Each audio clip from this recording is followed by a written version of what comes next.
أصحاب الفضيلة والسيادة، السيدات والسادة، السلام عليكم ورحمة الله وبركاته. أحييكم في هذه الصبيحة المشرقة بوجوهكم والمبتهجة بحضوركم والغنية بمشاركاتكم ومساهماتكم.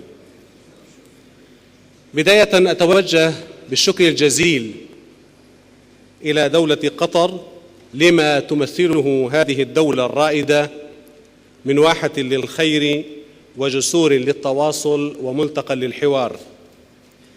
ثم الشكر موصول بطبيعة الحال إلى مركز الدوحة الدولي لحوار الأديان ولرئيس مجلس إدارته الأستاذ الدكتور إبراهيم بن صالح النعيمي على هذه الجهود الرائعة والمتميزة لتنظيم هذه المؤتمرات وإنجاح مثل هذه المبادرات. طبعا أيضا أرحب بضيوفي معي على هذه المنصة والذين سيكون لهم عروض مثيرة من خلال أفلام وثائقية تعبر بشكل أو بآخر عن تجارب ربما أو عن خبرات في موضوع حوار الأديان، وتساهم في ترسيخ هذه الفكرة في أذهان وأفكار المشاهدين لهذه الأفلام.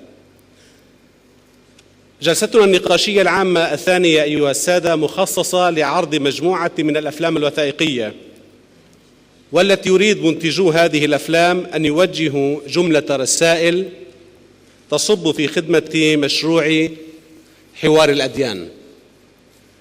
إننا عندما نسمع كاتباً أو مخرجاً يقول أردت من خلال هذا الفيلم أو المسلسل أو المسرحية إيصال رسالة، فإن لهذه العبارة قيمة كبيرة، بمعنى أن الهدف من كل عمل فني ينبغي أن يكون من أجل إيصال رسالة وتحقيق هدف. هذه الرسالة تعكس حالة اجتماعية أو حالة دينية أو ثقافية أو تربوية إلى ما هنالك، هذا من جهة، ومن جهة أخرى تنير عقل المشاهد وتثقفه حول قضايا متنوعة، أيضا تفتح ذهنه وعقله على كثير من الأسئلة التي يبحث عن إجابات عليها هنا أو هناك من واقع الحياة. ليس بعيدا عن ذلك مفهوم الأفلام الوثائقية التي تشكل المرآة التي تعكس ظواهر مختلفة من المجتمعات وتضيء على قضايا بعينها، هي الحبكة ذاتها التي تكون على أرض الواقع، والناس أهل الحدث هم أبطالها في مكان الحدث ذاته، وتكون الصورة هنا في الكلمة والمشهد في آن معا أحيانا، وغالبا ما يكون الصمت في بعض المشاهد أصدق تعبير من أي حوار آخر أو سيناريو طويل مكتوب. من هنا غالبا ما يكون مخرج الفيلم الوثائقي هو كاتبه ومنتجه، ويجسد لنا بعينه الإخراجية ورؤيته الكتابية الحالة التي يعيشها هذا المجتمع أو ذاك أو أي قضية أخرى. لنكن صرحاء أيها السادة، إن أهم تحدي يواجه مثل هذه المؤتمرات وغيرها من مؤتمرات الحوار أو التقريب أو التلاقي أو النقاش أنها غالبا ما تبقى حبيسة جدران القاعات التي تعقد فيها، يتحاور فيها المتفقون غالبا على قضايا متفقين عليها غالبا دون أن تصل إلى جمهور الناس، ودون أن تسري في حياة الناس وتنعكس إيجابا في معاملاتهم وعلاقاتهم. من هنا تأتي أهمية الوثائق في أن يترجم هذه الأفكار ويحولها إلى صورة تتحرك في حياة الناس فيتفاعل معها بعد أن تصل الرسائل بالصوت والصورة والمؤثرات.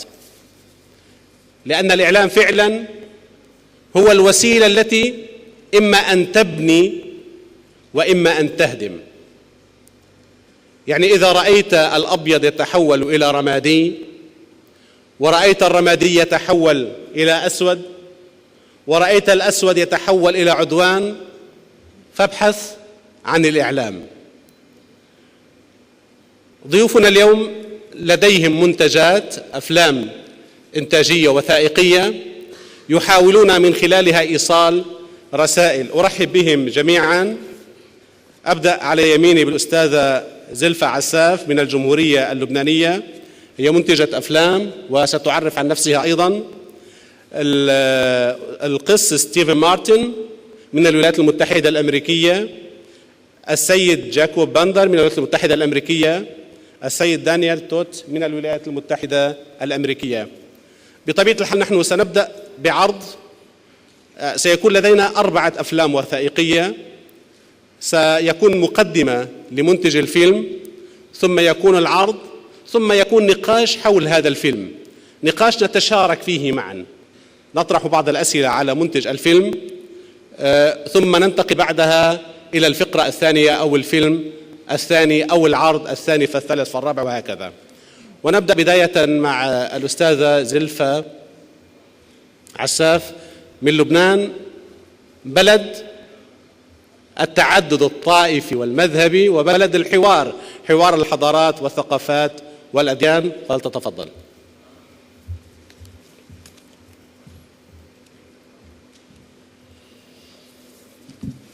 صباح الخير. أحب أعرفكم عن نفسي، اسمي زلفة عساف من لبنان مثل ما تفضل الأستاذ وعرف عني. أنا المستشارة الإعلامية للهيئة الشبابية الإسلامية المسيحية للحوار بلبنان، وصاحبة ومنتجة بشركة بريس بارتو للإنتاج الإعلامي والوثائقي. أطيب التحيات أنقلها إليكم من وطني الحبيب لبنان إلى دولة قطر الحبيبة وأهلها الكرام. تحياتي معطرة برسالة المحبة والسلام والحوار إلى جميع الحضور هنا، وأتوجه بالشكر الكبير إلى مركز الدوحة الدولي لحوار الأديان القائم على تنظيم هذا المؤتمر، وشكرا لدعوتنا المشاركة فيه.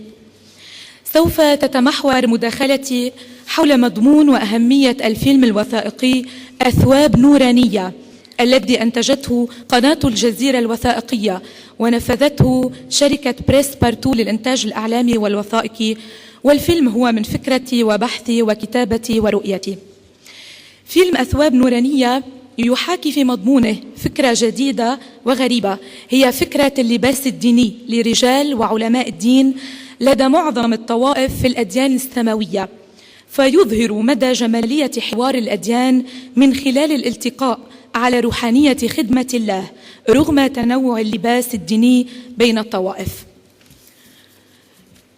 يوضح فيلم أثواب نورانية مدى تنوع أنماط اللباس الديني وألوانه وتميزه بين الطوائف، وقد عالجت المقاربة البحثية في الفيلم الأبعاد الروحية الهادفة لرسالة الثوب وتوجهها نحو خدمة جوهر الإيمان الواحد بالله الواحد. وقد أفدت المعالجة إلى أهمية معنى اللباس ورمزيته الروحية بالنسبة لصاحب الثوب، حيث تجلت في رسالة الخدمة التي يقدمها رجل وعالم دين لله والناس. أولاً، لماذا اختيار موضوع اللباس الديني لرجال وعلماء الدين؟ إن اختياري للموضوع يعود لفكرة جذبتني وأنا أشاهد هذا التميز لافتا وجاذبا بإطلالته الفريدة في المجتمع، فقررت خوض غمار البحث في حناياه ومضمونه وأبعاده.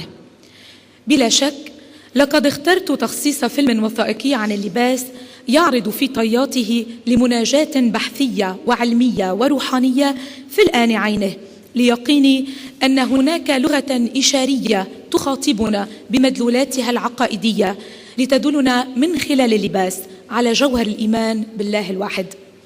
لقد حاولت من خلال هذا الفيلم إعطاء مؤشر فعال لرهبة الوقار الروحي الساكن في حضرة الثوب، وتبيان أن حامل الثوب هو رسول محبة وسلام وحوار وصلاة وقدوة ومثال لمجتمعاتنا كافة مهما تزينت تلك المجتمعات باختلاف طوائفها. كما ولأحقق من هذا البحث رسالة تفيد بأن كل من يرتدي ثوبا دينيا يحمل لواء وراية ديانته السماوية الداعية بأبعادها ودستورها وإنجيلها وقرآنها إلى المحبة والأخوة والحوار. ثانياً، في حنايا اللباس الديني في الديانات السماوية، ذهبت في بحثي إلى حيث الجذور التاريخية لكلا الديانتين وكيف تأتى لباسها الديني الخاص، ثم انتقلت إلى تبلور اللباس واستقلاليته تبعاً للطوائف ومدى تأثره بالحقبات التاريخية المتلاحقة منذ العهود القديمة وصولاً إلى اليوم. وقد عالج فيلم أثواب نورانية من خلال أصحاب الاختصاص من رجال وعلماء دين نماذج اللباس وتنوع معانيه وتطوره عبر التاريخ، وحتى تطرقنا إلى كيفية صناعته من قبل الاختصاصيين، وذلك لدى أبرز الطوائف في الديانتين المسيحية والإسلامية. ثالثاً وأخيراً، في خلاصة ماهية الزي الديني ومعانيه، تحمل الأزياء الدينية في كل مكان تقاليداً راسخة في جذور الزمن، وأتمنى أن أكون قد قدمت من خلال وثائق أثواب نورانية مقاربة معرفية وروحية هادفة لتلاقي الأديان حول الهدف التبشيري لرسالة الثوب. عسى أن يحظى فيلم أثواب نورانية على إعجابكم، وقد قمت باختصاره للمناسبة من 51 دقيقة إلى 14 دقيقة كي تتمكنوا من متابعة أبرز وأهم محاوره، وذلك احتراما لوقت المداخلة. وأتوجه هنا أيضا بالشكر لقناة الجزيرة الوثائقية التي سمحت لي بعرض مقتطفات من هذا الفيلم قبل عرضه كاملا كعرض أول على شاشتها في الصيف المقبل. وأخيرا، تبقى لغة الأثواب لغة تستقطب الحوار فترتقي به إلى الاتقاء حول الصلاة وخدمة الله. وشكرا جزيلا لإصغائكم.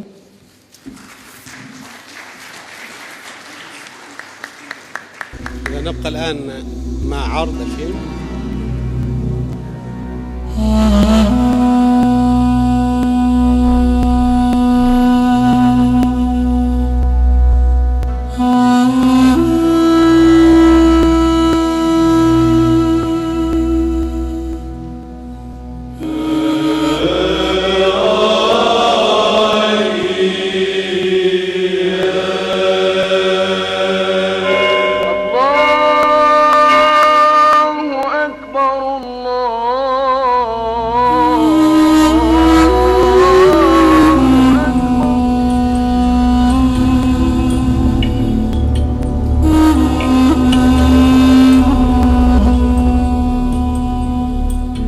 بدء التكوين البشري استقى اللباس إطلالته من مفهوم ستر العورة في الكتب السماوية عندما طرد الله تعالى آدم وحواء من الجنة. وأخذ اللباس في التطور على مر العصور مستوحيا هويته ومدلولاته من تمازج التأثيرات الدينية والمجتمعية والثقافية لتعاقب الحضارات، مكتسبا في ذلك لغة عالمية تناجي كل الشعوب. ومع نشأة الأديان السماوية تبلور اللباس فاتخذ استقلالية شكلية تناغمت بتفردها وفق الطوائف، لكنها اجتمعت على جوهر اللباس في التعبير الإيماني. بكافة الأديان من يقوم بمهمة صلاة، بخدمة إلهية معينة في ثوب معين يميزه، فهو نوعا ما الثوب هو رمز عالمي ويحاكي كل الثقافات ويحاكي كل الأديان. ذكر كتاب التوراة في سفر الخروج الإصحاح 28 مصدر اللباس الكهنوتي في الديانة اليهودية، حين أمر الله النبي موسى أن يقرب هارون وبنيه كهنة له متشحين بلباس المجد والبهاء. وقت اللي تطور الشعب اليهودي دينيا وصار في تدخل، يعني صار في عهد قديم التوراة وبعدين الحكم وكتب التاريخ والأنبياء، صار في تطور وحتى في تدخل لله مع الشعب، يقول له ابني لي الهيكل بهالشكل، والبسوا اللبس التالي وقت اللي بتعملوا ذبائح أو صلوات.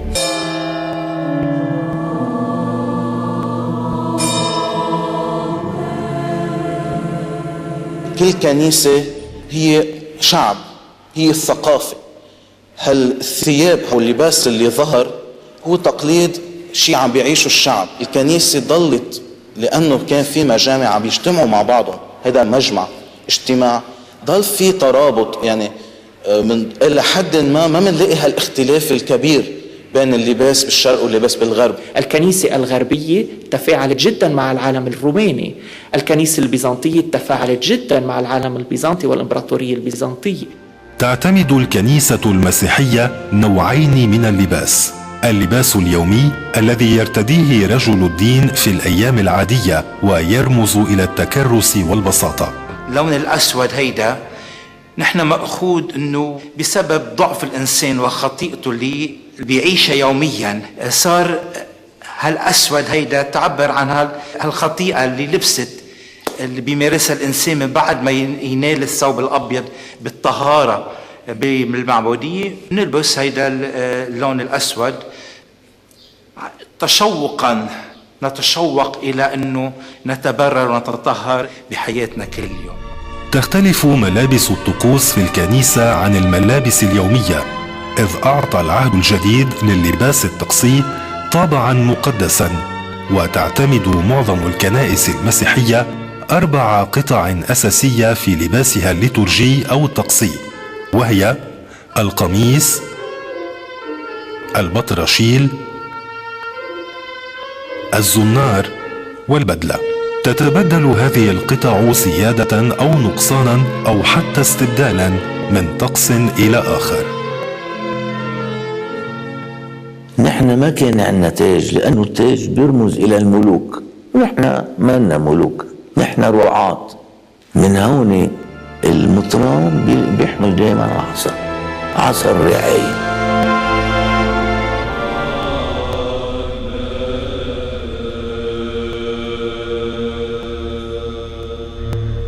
يعود استخدام لباس الطقوس في الكنيسة الشرقية الأرثوذكسية إلى القرن الرابع الميلادي، ويرتدي أصحاب الدرجات الكهنوتية الثلاث الشماس، الكاهن، والأسقف الاستخارة التي ترمز إلى الخطوات المنتظمة. الزنار وهو قطعة قماش متطاولة للشماس يضعها على كتفه الأيسر، وتعني الأربطة التي قيد بها السيد المسيح. أما زنار الكاهن فيشد على الوسط ويرمز إلى قوة الله والطهارة. الأكمام ترمز إلى الأربطة التي قيدت يدي السيد المسيح أثناء الآلام. البطرشيل عبارة عن قماش يلف حول العنق ويتدلى من الأمام، يرتديه الكاهن فيرمز إلى حلول النعمة وحفظ الوصايا. الحجر وهو قطعة قماش مربعة تعلق على الجانب الأيمن، ويرمز الحجر إلى المنديل الذي جفف به السيد المسيح أرجل تلاميذه في العشاء السري، فيما تشير الأفلونية التي يرتديها الكاهن إلى رداء السيد المسيح. أما الساكوس فيرتديه الأسقف، وقد اعتمد ابتداء من منتصف القرن 11. يتفرد قداسة بابا روما عن سائر الأساقفة بلباسه الأبيض اليومي الذي اعتمد في الكنيسة الكاثوليكية ابتداء من القرن 16، كما ويتشح بمعطف قصير فوق ثوبه الأبيض. اللباس البابوي كمان يرتدي كما يرتدي الكاهن بالاحتفالات، يضاف له الشارات الحبرية اللي كمان يلبس التاج والعصا والصليب، ولكن البابا يضيف الدرع أو الباليوم يلي هو قطعة مستديرة تتدلى على الصدر وإلى الوراء، منقوش عليها الصلبين، أحيانا تكون 5، يعني رمز إلى جراحات المسيح ال5 وإلى نير المسيح الطيب.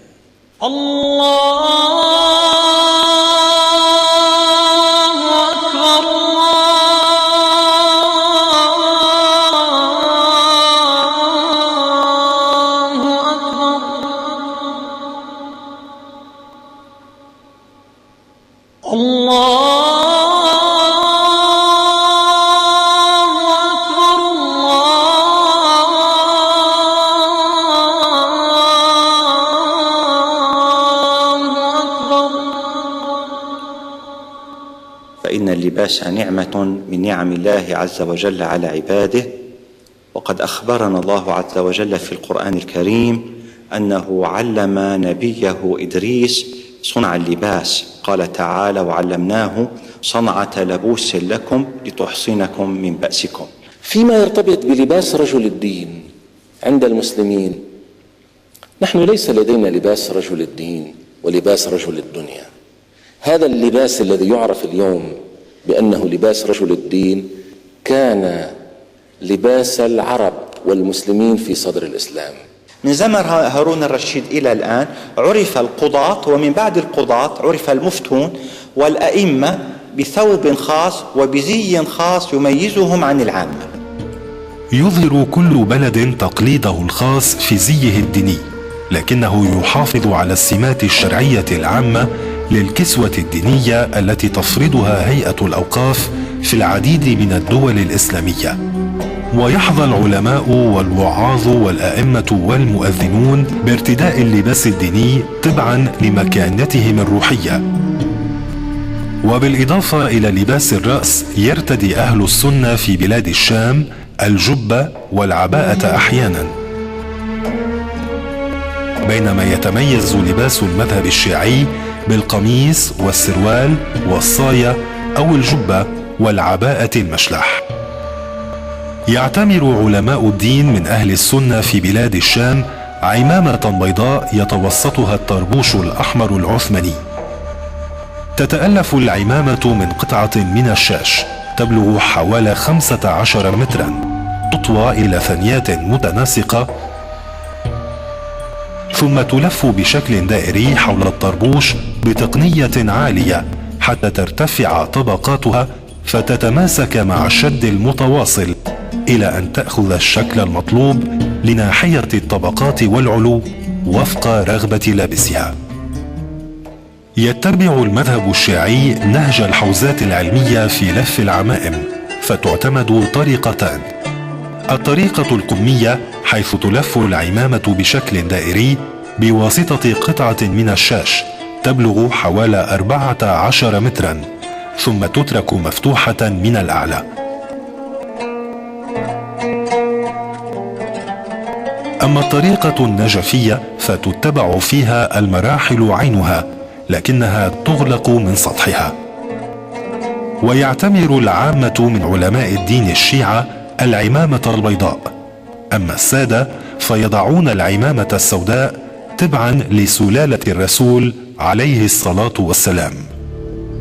يرتدي الأجاويد من الموحدين الدروز الملتزمين بمسلك الدين القنباز القاطم وفوقه الجبة السوداء كلباس رسمي، كما ويعتمد السروال مع القميص لأسباب عملية.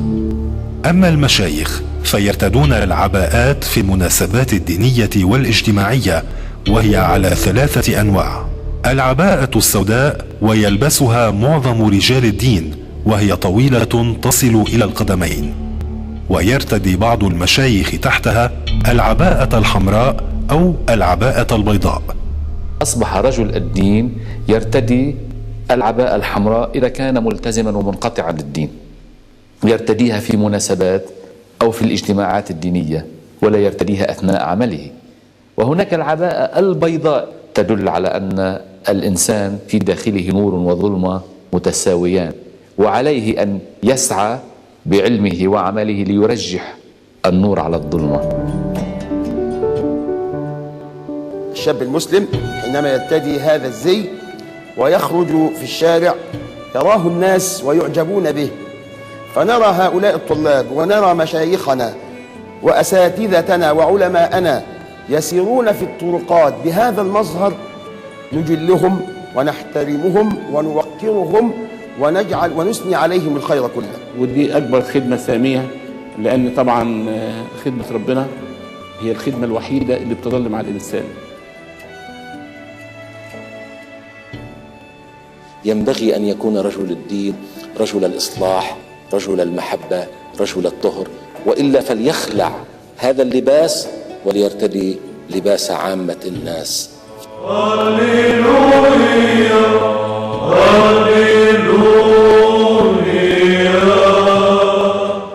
في لغات عالمية تربطنا جميعا، نعبر عنها بشكل أو بآخر لأي دين انتمينا، بس بعلاقتنا مع الله في لغة خاصة نستعملها تترجم حتى بالثوب وحتى بالزي.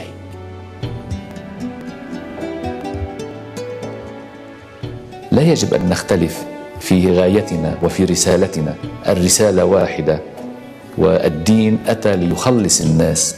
كلنا مع بعضنا منآمن ومنضلنا منآمن بإله واحد ولكن بلباس مختلف.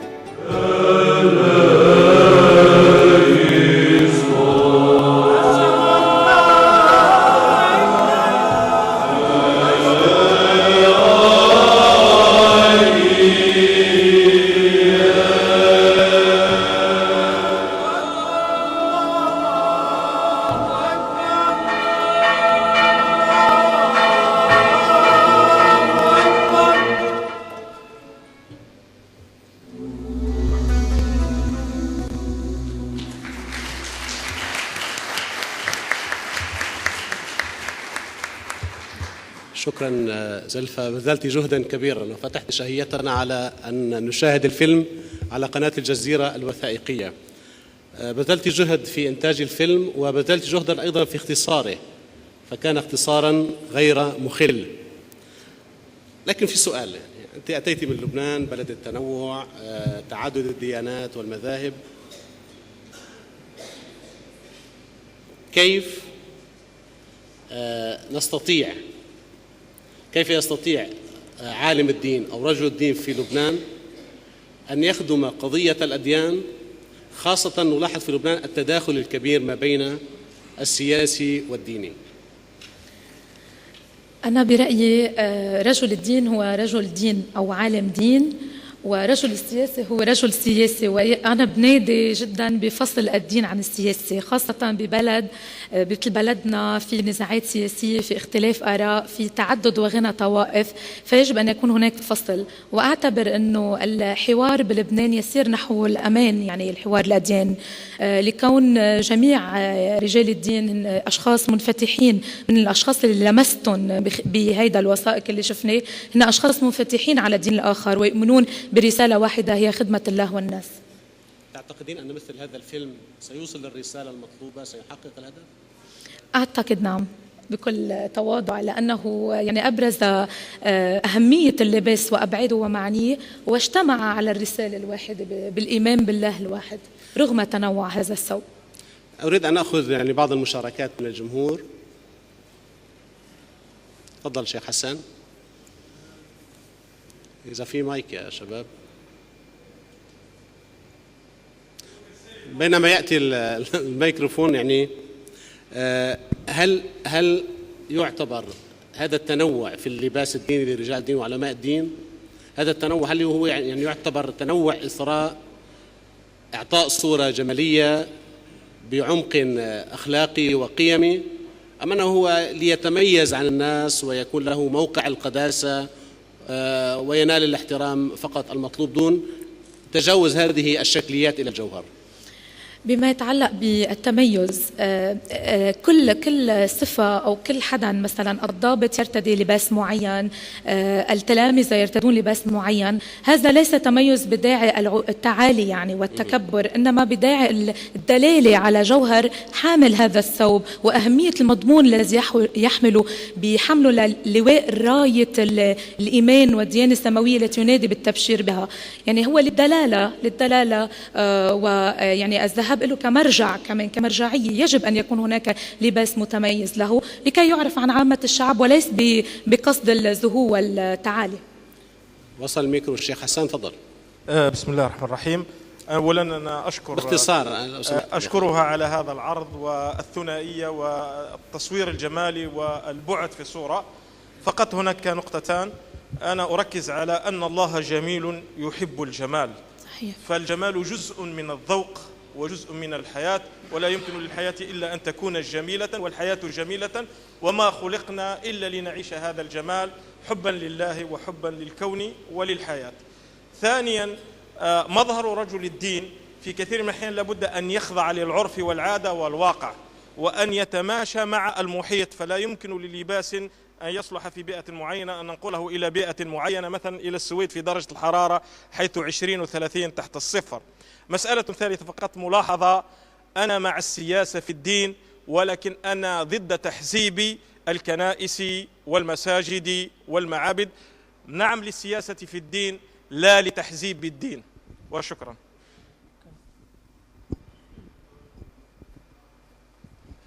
السلام عليكم ورحمة الله وبركاته. عبد الوهاب بيترسون، كوبنهاجن، دنمارك. نحن طبعا يعني الإسلام عندنا لسه جديد في بلادنا، وما عندنا ثورة على يعني أو تراث على اللباس الأئمة. عندنا للقسيس ولأصحاب الكنائس، ولكن حقيقة حاليا نحن نصمم أول لباس للإمام. أنا كلفت واحدة خبير في التصميم، وهي أخذت نموذج من لباس تقليدي دنماركي ممكن من قرن أو قرنين، وغيرت فيها شوية. فإن شاء الله ممكن بعد شهرين إن شاء الله قبل العيد الفطر اللي أمامنا ستكون لنا إن شاء الله يعني النموذج الأول على اللباس الدنماركي للإمام كذلك إن شاء الله. أنا أعقب على المداخلتين. أوكي. أنا حقيقة بدي أتشكر الآنسة عساف على هذا الجهد المميز، وأحب أن أشير أن لدى المسلمين بشتى مذاهبهم لا يوجد في الإسلام رجل دين بالمعنى الإكليريكي للكلمة، وإنما لدى المسلمين علماء مختصين بالشريعة الإسلامية. خيرا فعلت السيدة عساف عندما أظهرت أن لبنان هو صورة عن هذا الوطن العربي الكبير والعالم الإسلامي. فلبنان هو صورة مصغرة عن الوطن العربي والعالم الإسلامي، حيث تتواجد فيه عدة طوائف وعدة مذاهب تتعايش وتتعاون وتتعارف. وهذا الفيلم أظهر أن لبنان يمكن، وهو أساسا صورة للتعايش بين المسلمين والمسيحيين، وهذا يمكن أن يستفاد منه في العديد من الأقطار العربية والإسلامية لإبعاد الحروب المذهبية والطائفية التي يخطط لها من الأعداء. فأؤكد شكري وتقديري لهذا الدور المميز. شكرا. شكرا فضيلة الشيخ، شكرا للأساتذة اللي تفضلوا بطرح الأسئلة. بالضبط هذه هي الرسالة الأسمى لهدف الفيلم، هي إعطاء نموذج عن اللباس ومعنيه ومضمونه، وإبراز أهمية الحوار وقد هي مهمة لبعد وأبعاد الحروب الطائفية والمذهبية بكل الدول وليس فقط بلبنان، ولبنان هو خير نموذج مثل ما تفضلت فضيلة الشيخ. بالنسبة للباس وجماليته، طبعا إن الله جميل ويحب الجمال، أنا بأيد هيدا النظرية، وبأيد أيضا أنه نحن ذكرنا فضيلة الشيخ علماء الدين للتميز يعني بين رجل الدين المسيحي وعالم الدين المسلم، نحن ذكرناها طبعا منتبه لنا بالفيلم مثل ما أشرنا. بعد في نقطة للأخ اللي تفضل بالأول، وذكرت حضرتك عن التنوع بالفيلم. التنوع هو إسراء؟ نعم إسراء. حبيت بس أعقب هذا الموضوع، وشكرا لك. الوقت ضيق، لكن أريد أن أخذ فقط مداخلة واحدة من النساء حتى لا أتهم بالتحيز. تفضلي.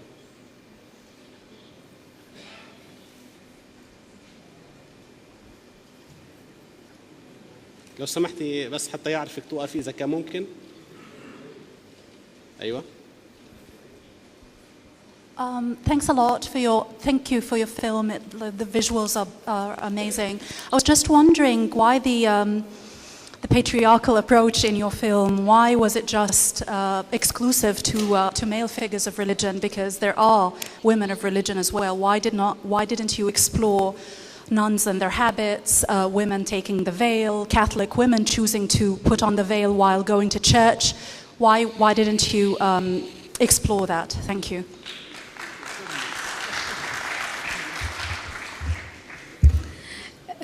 بالمجتمع الشرقي وخاصة بالشرق الأوسط أو بلبنان تحديدا اللي هو كان كنموذج، طبعا هو الغالب يعني هو رجل وعالم الدين، يعني غير متعارف على كثير على صورة المرأة بالدين، مع أنه بالديانة المسيحية هناك راهبات ومبشرات. فلذلك أنه أخذنا بالنظرة الأكثرية أو المعروفة أكثر بمجتمعنا. ولكن أنا كنت مع، يعني لو خيرت أكثر كنت مع أنه أدخال كمان زي الرهبانة للراهبات المبشرات لدى الديانة المسيحية أو حتى لدى الديانة اليهودية كمان.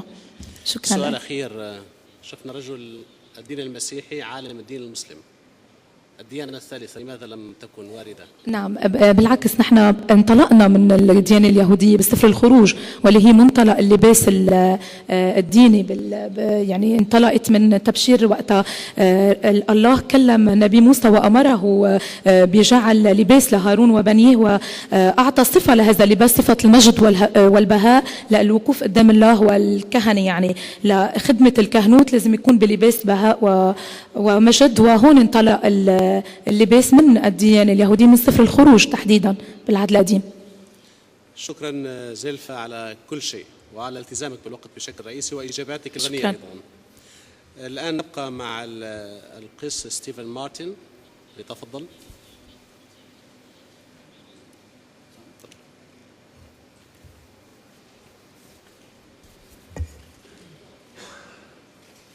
Assalamu alaikum. It is indeed a pleasure and an honor to be with you this morning and to have my work displayed on this screen along with the work of such incredible filmmakers. Thank you so much. I just want to tell you a little bit about my story, why making films about interfaith issues is so important to me. I am a Christian from the United States, an evangelical pastor of the United Methodist Church. I've spent 20 years as a priest, as a minister in congregations in a part of the United States, in the south of the United States, that is not terribly friendly toward diversity of any kind.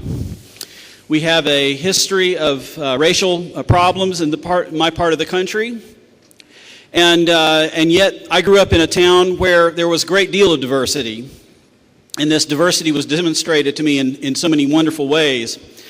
In 1998, about the time that it became possible to make a film on a computer instead of using a vast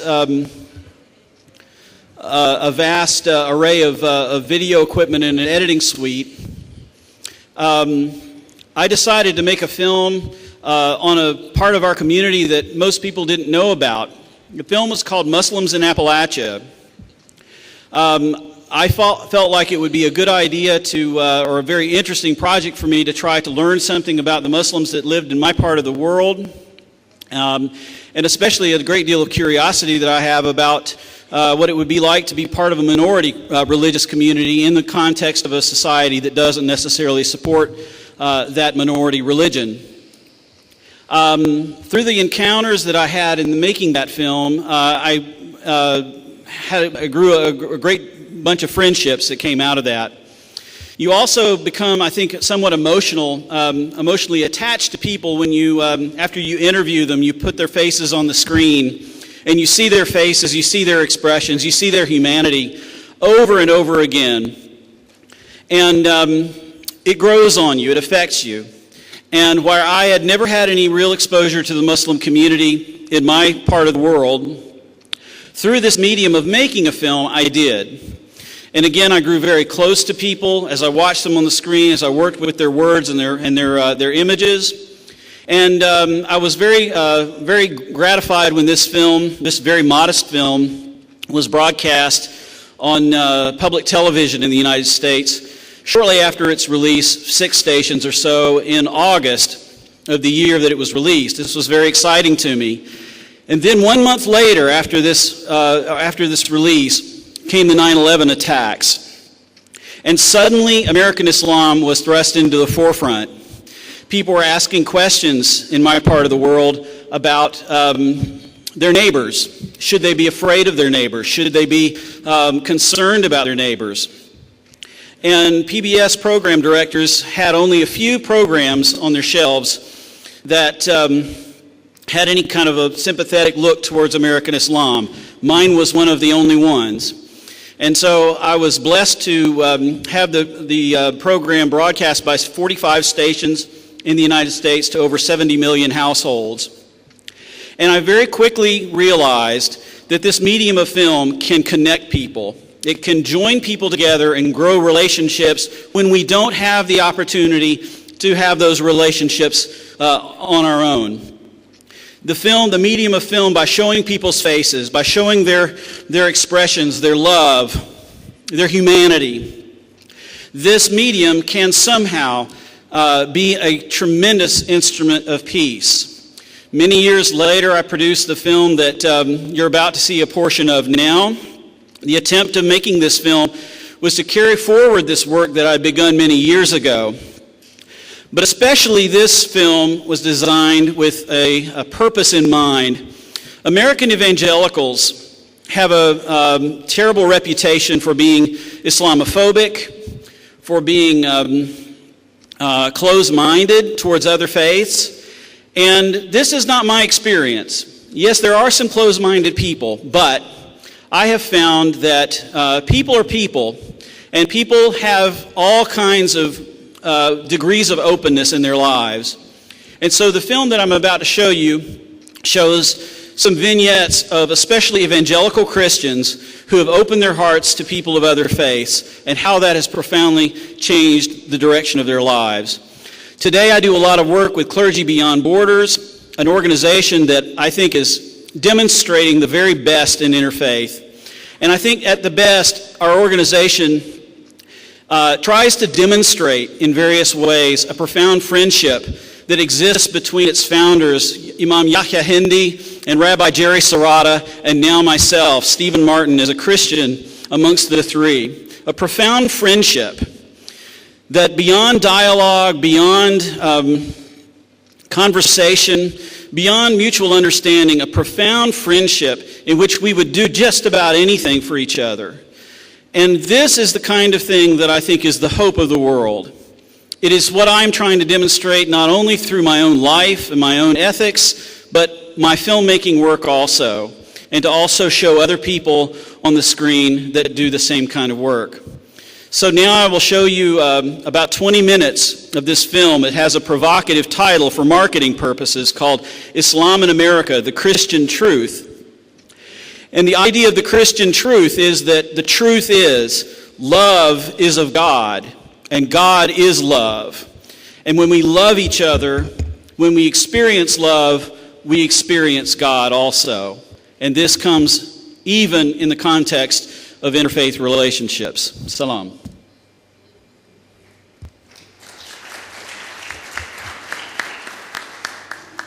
إذن نتابع معا. Many Americans think they know what Islam is. They think they know what Muslims believe. And they don't like it.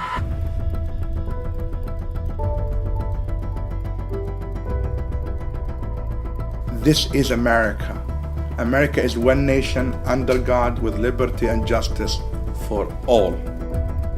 We could take one road, which would be a very negative one, or we could go down a different road, which is to rise to the challenge of our times. When I grew up in my teens, I was 16, 17, I dreamed of coming to the United States. And one of the main problems I found out when I arrived here is this misperception of Americans about Islam and the Muslim world.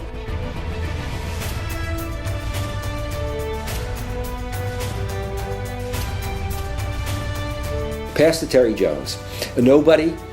You've got a membership that is infinitesimal. When this incident took place, what Terry Jones shows is that there's a market out there. I think that a growing national hatred or fear of Muslims as a group is one of the most significant problems facing our country.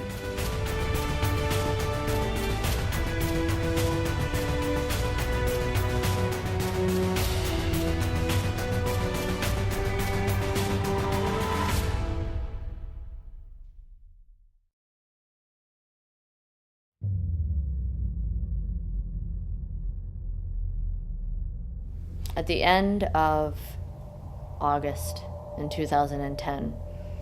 After, we'd gone through, and we were going through this very, vicious attack on the Muslims in New York who wanted to build a mosque there in Lower Manhattan. And then the news about the attempt to, or the desire to burn a Quran in Florida, other hate crimes,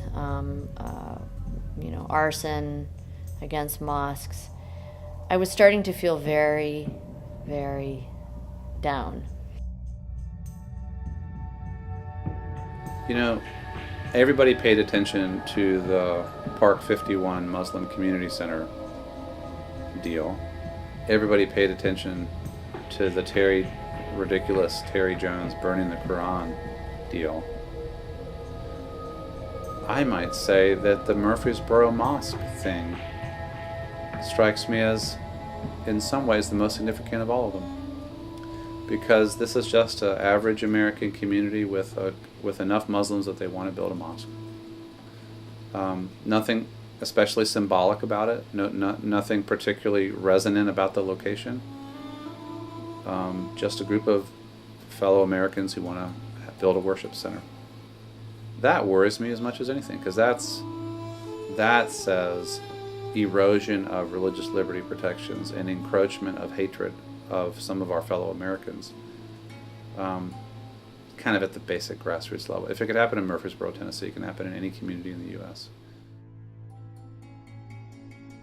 I think part of the issues that has been happening in Murfreesboro, that some people, either knowing or not knowing that they go through this, is that there was an Islamic center in Murfreesboro all along.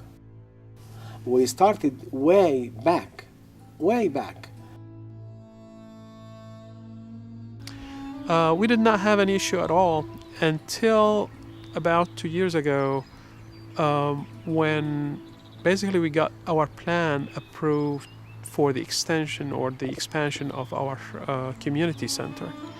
And then all of a sudden, we heard terms that they're here to kill us. And, we are at war with Islam and so on. So we were kind of shocked, saddened, kind of like, we were at a setback. What happened over here? Did we do something that we shouldn't have done? And we felt at the time is like the majority is in opposition to our center. The reaction in the community, the adverse and antagonistic reaction to the news that the Rutherford County Planning Commission had approved a very perfunctory, standard, ordinary procedure planning, building plan for an expansion of the mosque, as a direct consequence of that, and the vehemence with which that reaction was being perpetuated and promulgated, I contacted the Islamic Center. And I'm fairly confident I was not the only lawyer, but I haven't asked, and offered my services on a pro bono basis to the extent that any should ever be required.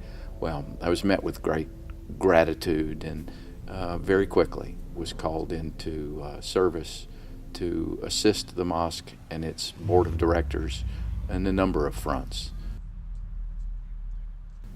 The number and variety of complaints against the mosque and its efforts to expand were stunning.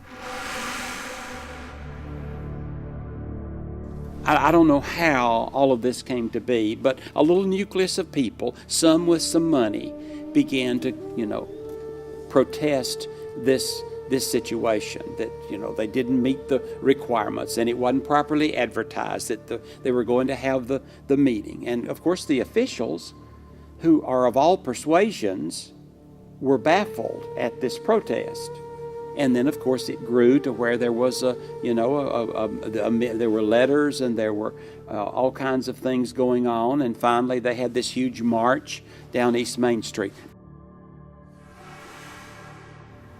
There was some construction equipment owned by a private company, Big Earth Movers, that had been set on fire early on a Sunday morning.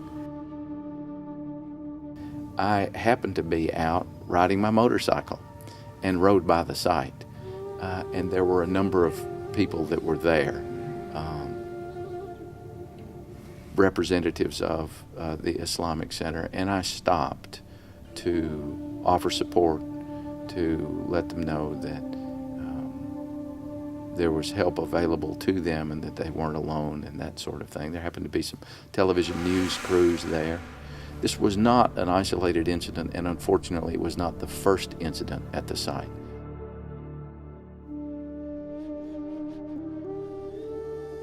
It was clear that a fire had been set, and that fire was on the equipment or near the equipment, but it was the message that came through the media was clearly, we don't want you here, don't continue this project.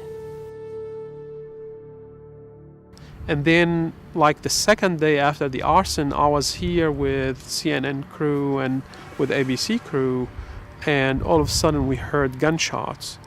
And it was like, you know, several gunshots coming from one side and several gunshots coming from another side. You know, we called the sheriff departments and they came in force, and, you know, they basically confirmed from the neighbors that they heard gunshots. So there was a shift from feeling so welcomed and so liked and loved by the society to just the opposite, or at least it appeared this way in the beginning. And there is always a reaction to every action. So the other reaction to this, a much bigger number of people, supporters in Murfreesboro.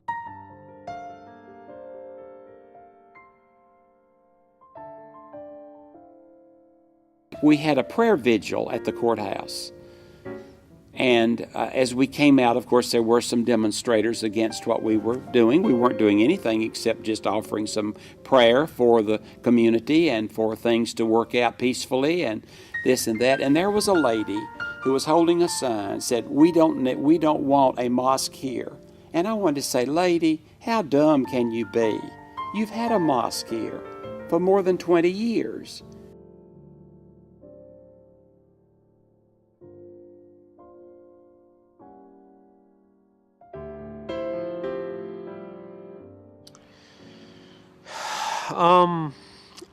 I wish I could say that it was a period that passed without much effect. It basically, I struggled personally, my family struggled in a big way.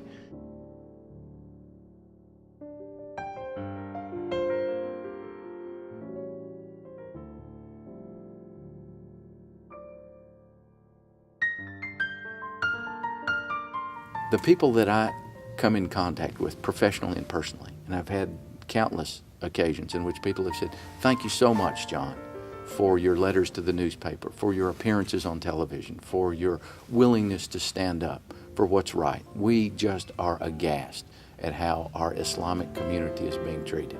My response to that is always, thank you very much, but I'm just one. Join me. If you are angry about this, let people know that you're angry. The thing that I've come to understand with certainty is that when people are angry or fearful, often that is dispelled when they meet a person face to face. And hate can be dispelled, fear can be dispelled when we come face to face with a person that prior to meeting them were simply represented by statistics, by media reports, and by gossip. In 2010, one of the holiest days of the Muslim lunar calendar unfortunately fell on September 11th, the day an unknown Florida pastor called for a worldwide burning of the Quran. The firestorm that ensued was unparalleled. Pastor Terry Jones, nobody existing in no place as far as most people would be concerned. But you look at Terry Jones, you go on a website before this occurred, You've got a church that's been up for sale for several years and nobody's bought it. You've got a membership that is infinitesimal. Why pay attention to it? When I first heard about Pastor Terry Jones' intention to burn a Quran in Florida, I didn't really take it that seriously. I thought, this is a very small church. Terry Jones is not a well-known personality, not even in the Christian world had anyone heard of him, so I really didn't take it that seriously. When this incident took place, what Terry Jones shows is that there's a market out there. And if you capture that market, and if you give that quotable, you will get attention. So it doesn't matter that nobody is a minister, that you've got a church that amounts to nothing and is nowhere. But at the right time, you say you're going to commit a provocative action, and you can then get the Secretary of State, you can get the head of our armed forces at that time in Afghanistan, etc., to speak to you publicly, even offered a call, says something about where our society was. People in our government who were very alarmed about it, and mostly because of the dangers it presented to Americans living abroad. And I was asked by one person in particular, can't you do something about this? Well, you know, I'm a believer in what the Bible says. When it's in the power of your hand to do good, do it. Not an easy process, but we were able to make personal contact. He agreed to receive my colleague, friend, and I. I appealed to Pastor Jones. I told him the eyes of the world were on him, that he certainly had the attention of the Islamic world, and that he could use that platform to proclaim the Christian message by deciding not to burn the Quran, or he could proceed and likely burn that platform with the Quran. And in fact, it wasn't just one Quran, he had a pile of Qurans. And he said, you make a good case. And it was shortly after that that he announced he would not proceed with the burning of the Qurans. My colleague, friend, and I were both very concerned that he might relapse. So we asked him to surrender the Qurans to us. We took possession of them, brought them here to Washington, and we've been giving them to churches that pledge to actually engage in intentional friendship with the Muslim community. I was finishing my last term as president of the Islamic Society of North America. You know, I just spent 9 years almost as vice president and then president, devoting so much of my time. And I started to just feel that maybe we hadn't done much of anything. But then we were contacted by our friends, our Christian clergy, Jewish rabbis and leaders of that community who said, we are here to help you. And I'll never forget, the day in September when I stood in the National Press Club surrounded by dozens of these national faith leaders who were there to speak very passionately against the hatred and to speak very passionately for their love and their friendship for us and commitment. And then I realized that, that there was so much good, and that although the hateful people always have louder voices, that's true in every situation, we all know that these good people with their prayers and their devotion and their faithfulness would in the end be the ones who would have the long-term effect. I have the great fear that the story of bigotry, the story of hatred, the story of animosity to others is going to be taken by some to be the story of the real America, and it's not.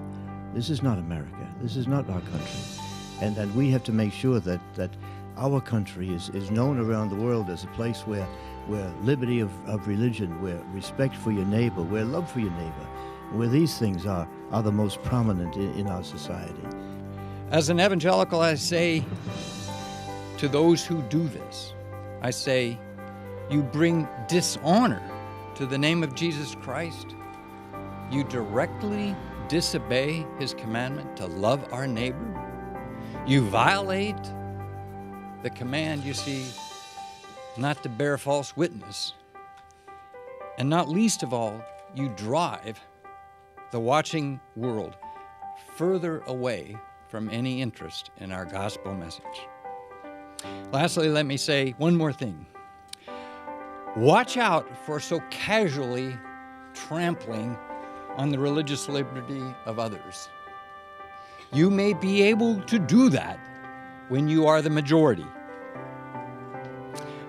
But if you undermine liberty for other people's children today, your own children may one day see their religious liberties deprived from them. And the principles that protect Muslims today here in this country will protect Christians, Jews, and others tomorrow. And that's what makes this a great, great country.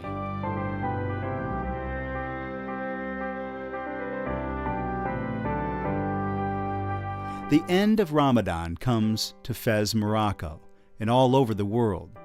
A new day begins with the hope that the future will be better than the past. We could take one road, which would be a very negative one, or we could go down a different road, which is to rise to the challenge of our times. But there's a way to rise above the conflict and contempt and fear and hatred. And the challenge is for us to do that as Christians, so we can meet the challenge of our time. So while we're here, and while the Islamic presence is growing and our contact with Muslims is becoming much closer and more frequent, we can meet that challenge as Christians in dialogue and in friendship, as we do all other peoples.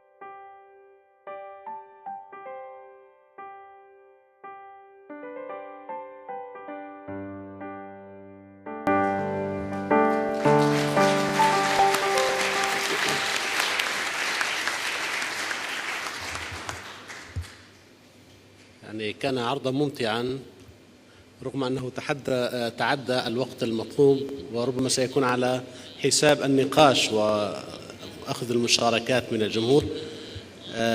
شكرا جزيلا.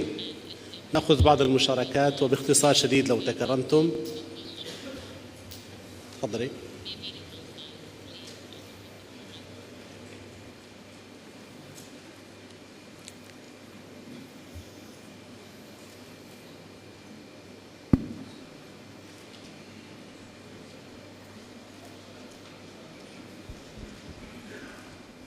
في دقيقة أقل.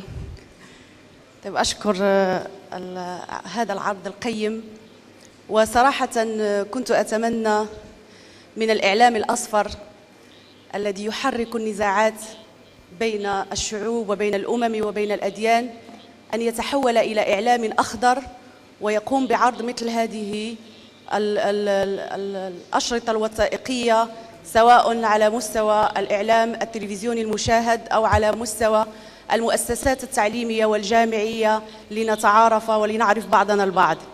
عندنا آية تلخص كل ما رأيناه في هذه، وهي ولولا دفع الله الناس بعضهم ببعض لهدمت صوامع وبيع وصلوات يذكر فيها اسم الله كثيرا.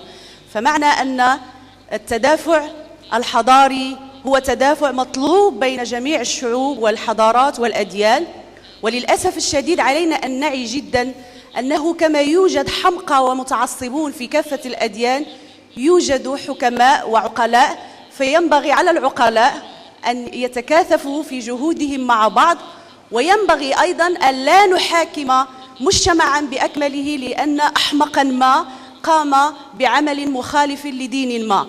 المشكلة التي تحصل اليوم هي أنه حينما يقوم الأحمق بإساءة إلى دين ما فتقوم المحاكمة ويوضع كل الدين أو كل أهل هذا الدين في سلة واحدة. هذا لا نقبله، ونتمنى أن نوصل ونعمم هذه الفكرة أنه الحساب والعقاب يقع على صاحب يعني المسيء والذي قام بالإساءة إلى دين ما أو إلى شعب ما. شكرا. تفضل، تريد أن تعلق؟ I would just simply say that many times I've heard complaints in this conference about the way anti-Islam films are shown worldwide and in the United States. There are people making very, very positive films, especially these on this wonderful panel today, that are making very positive films about Islam, about Judaism, about religion in the world. And we would urge you, if you have any power, any control over distribution channels, to please speak with us and help us get the word out that that positive relationships certainly do exist.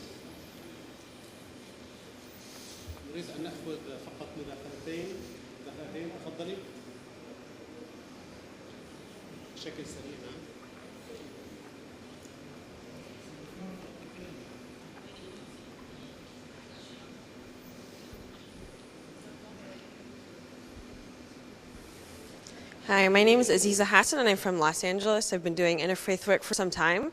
And I wanted to thank you for this film because it not only breaks down the stereotypes about Muslims, it also really brings to light some evangelicals who are doing some really great work that I think Muslims aren't necessarily aware of, especially with the story that you showed. At the beginning, it was very difficult for me to sit through it because it was so heavy. And then eventually you moved into this arc of all the great work that came out of it. So I really kind of see it also as a great discussion platform for dialogue. So my question is, where do you see it being able to be used, and where has it aired? And how do you plan to further dialogue, I guess, between evangelists, the evangelical Christian movement, and Muslims?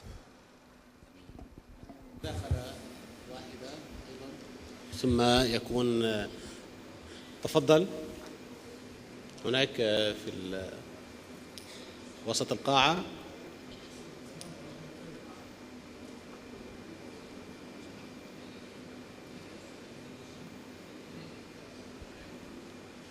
Assalamu alaikum.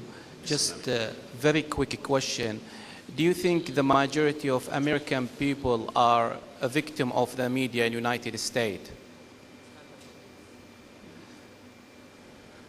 Do you think the majority of American people are the victim in the United States of the media?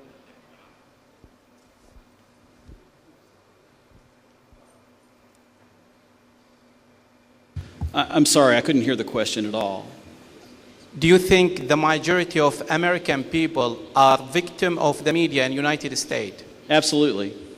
I think the message of the media is always to incite fear about whatever, and it becomes, and I think that's the way the media receives better ratings, that more people watch because they're more afraid, and it's a perpetual cycle, and I think it does a great deal of damage to human relationships in the United States. And I would answer the lady to say that my program don't think was specifically designed for broadcast. It was designed, it would be fine if it were broadcast, but I think it was specifically designed for churches and mosques to join together in community screenings. And my hope is that a church would sponsor a screening of the film along with a mosque. They would be able to build an audience and then host the film and have a discussion and then continue to do interfaith work and relationship building together in the wake of that experience.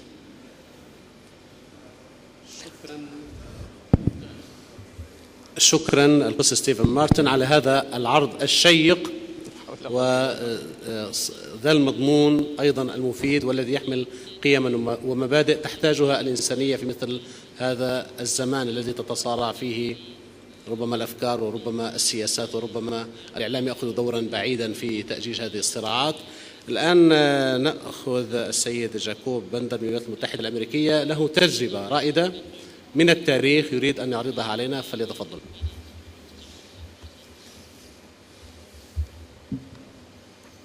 Salam alaikum, shalom alaikum. My name is Jacob Bender.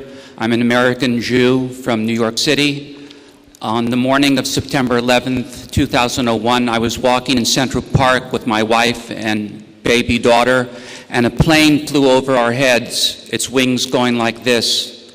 We went home to watch television, and the rest, as they say, is history. In the months after 9/11, many people began to talk about what they said was a clash of civilizations between the West and the Muslim world. I wanted to do a film which would show a different story, a story about Muslim tolerance, about Islamic openness, about Al-Andalus. And I chose as the topic of my film the two greatest thinkers to come out of Andalus, a Muslim, Abu al-Walid Muhammad ibn Rushd, and a Jewish rabbi, a scholar named Musa ibn Maimun, Moshe ibn Maimun, or Maimonides as he was known in the Latin West.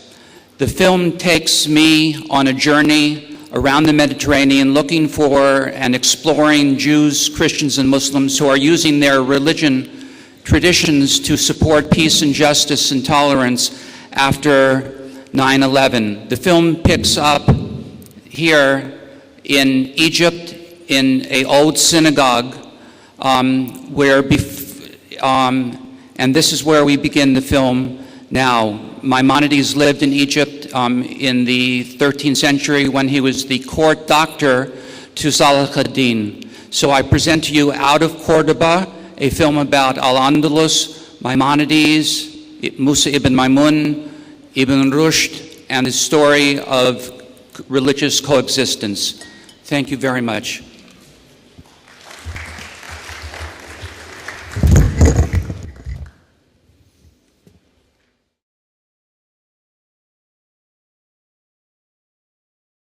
Egypt.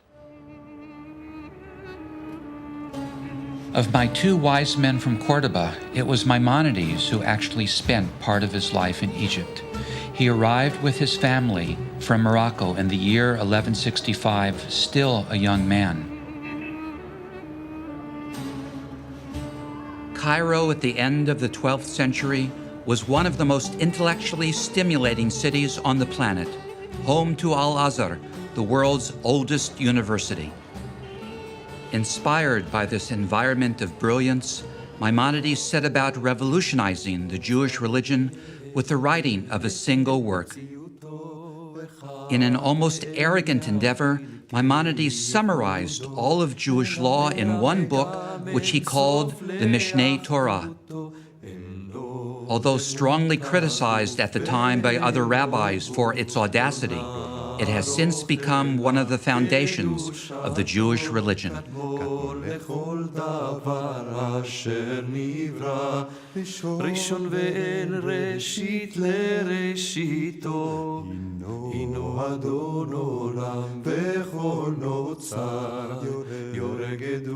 With his fame spreading, Jews began to write to Maimonides from all around the world, asking for advice and religious rulings. And here in the Ben Ezra Synagogue in Old Cairo, where Maimonides himself prayed, you can almost feel the aura of the man.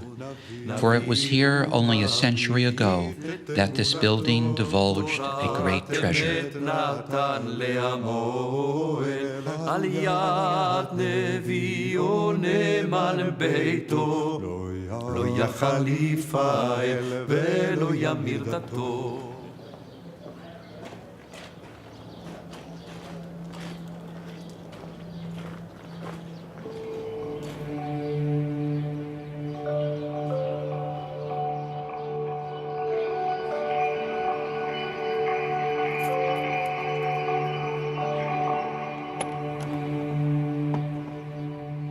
In 1897, two English tourists happened to enter a long overlooked room under the synagogue roof and could not believe their eyes.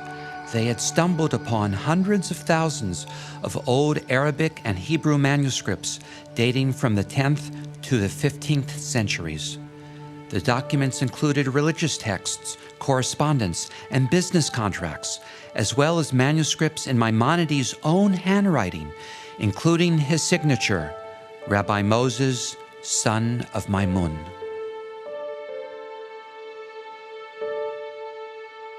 These treasures came to be called the Cairo Geniza, Geniza being the Arabic word for depository. After their discovery, tens of thousands of the Geniza documents were sent to Cambridge University in England, where they were first studied by Rabbi Solomon Schechter in the early years of the 20th century. One of the treasures found in the Geniza was a fragment of Maimonides' masterpiece, The Guide for the Perplexed, written in his own handwriting with his notes clearly visible in the margin.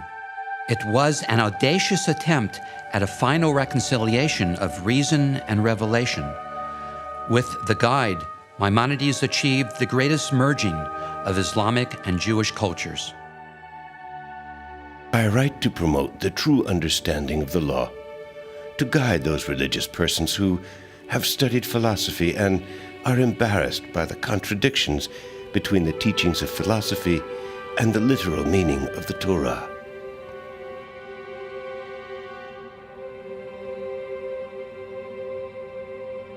Although this controversial work would influence Western philosophers for centuries to come, The Guide was also viciously attacked as heretical by many Jews and banned in the rabbinical schools of Eastern Europe.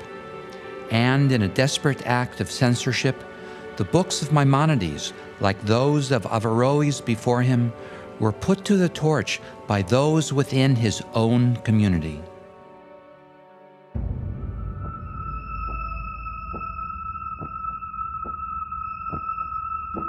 Aged and growing frail, Maimonides was overwhelmed by his duties.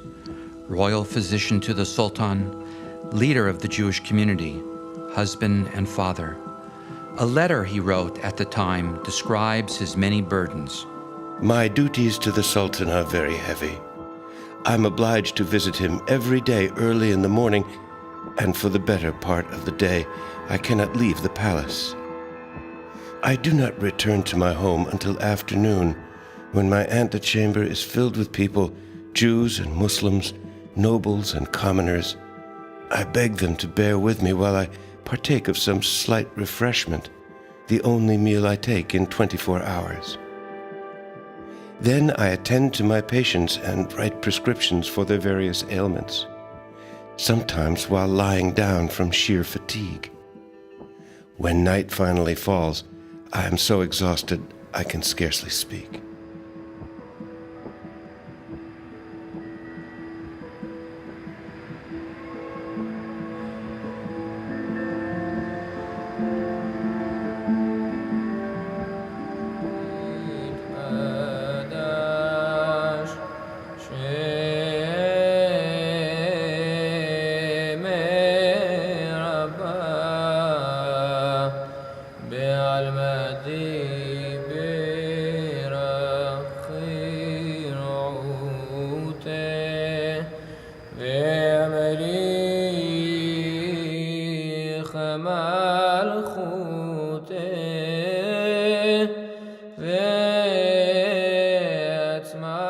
The Jewish community of Egypt, once so prosperous and numbering in the hundreds of thousands, is no more. Although the reasons for its disappearance are many, as I walked through the abandoned old Jewish cemetery of Cairo, I was overwhelmed with sadness.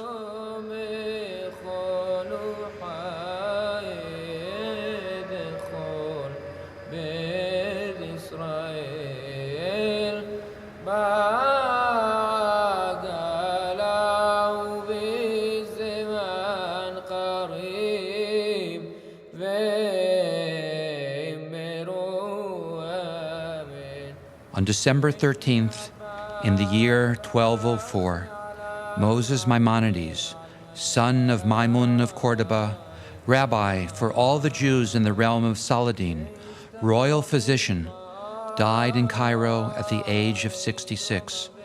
The Muslim rulers of Egypt declared a 3-day period of public mourning to honor the great teacher and physician. It was said of him that from Moses the prophet to Moses of Cordoba, there was none like Moses. Legend tells us that the body of Maimonides was tied to the back of a camel, and the animal carried it across the Sinai desert to the land of Israel, where it finally came to rest in the ancient town of Tiberias on the shores of the Sea of Galilee. It was here, according to tradition, that the great rabbi was buried. And so my first stop in Israel was the grave of Maimonides. To my chagrin, I discovered that the site had only recently been segregated at Orthodox Jewish demand into separate sections for men and women, a barrier clearly missing from earlier photos of the site. Today, the grave has become a site of pilgrimage and prayer for Orthodox Jews.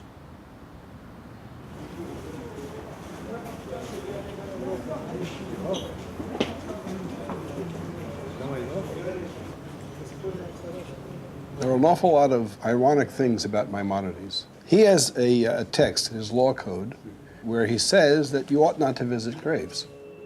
This is a package which calls itself Rambam soap. Rambam being the Hebrew being the Hebrew name for Maimonides. Now, ordinarily, I would never spend 15 Israeli shekels on such a thing because I wouldn't want the manufacturers to get the money. But I wanted to show it to my student. This is a hyperallergenic natural soap from medicinal plants according to the teachings of Maimonides. And this is total nonsense, right? And this I can guarantee you he would be very upset about. He would say, if you want to treat a skin ailment, go see a dermatologist. Don't buy soap made according to some 800-year-old recipe. I can guarantee you the Rambam Maimonides didn't say that, didn't think that, would not be happy with his name being associated with it, that's for sure. Because there is a tremendous sense, a long history going back at least to the Middle Ages and maybe earlier, of Jews feeling superior to non-Jews. And Maimonides thought that was A, false, and B, dangerous. Accept the truth from whoever said it. If you want a motif of what Maimonides is all about, that is the claim. I am not interested, he says, in the biography and in the standing and status of the person making a claim. Jew or non-Jew? Jew, non-Jew, Martian, Klingon, it doesn't matter. I'm only interested in whether the statement is true or false. He was convinced that there was a great deal of truth to be found in the works of Aristotle as mediated through the medieval Muslims.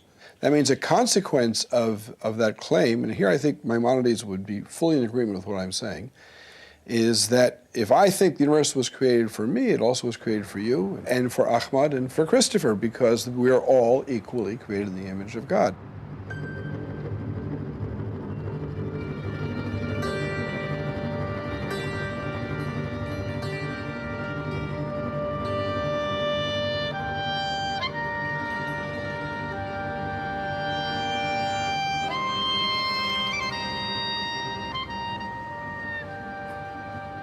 You also write that Maimonides opposed the rabbinic culture of his own day. And I find an echo here in your obvious displeasure with the role of the Orthodox establishment in the state of Israel today. There's an awful lot of what goes on here today in Israel of, you might say, anti-Maimonidean Judaism. And there are rabbis who told you why Katrina hit New Orleans and why Phuket in Thailand was wiped out by the tsunami. Maimonides was very much opposed to rabbis who saw themselves as God's accountants. But there are those who claim that the Jewish people is endowed with a special holiness, right, which is different from the nature of other people. Exactly. And this is, for a liberal Jew like myself, this is exceedingly problematic. It was extremely problematic for Maimonides also.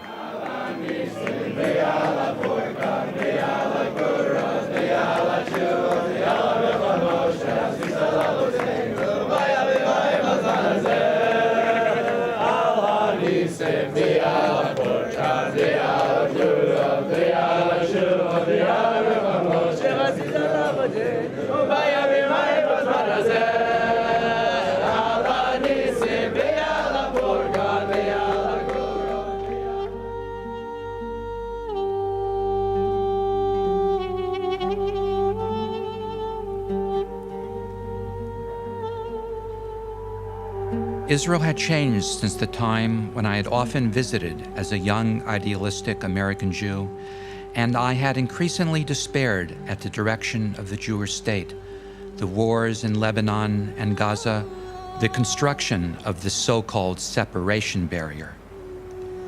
My despair was hardly put to rest when I first heard Rabbi Arik Asherman, director of Rabbis for Human Rights, speak about the destruction of hundreds of Arab homes to make way for the disputed archipelago of Jewish settlements stretching across the occupied Palestinian territories.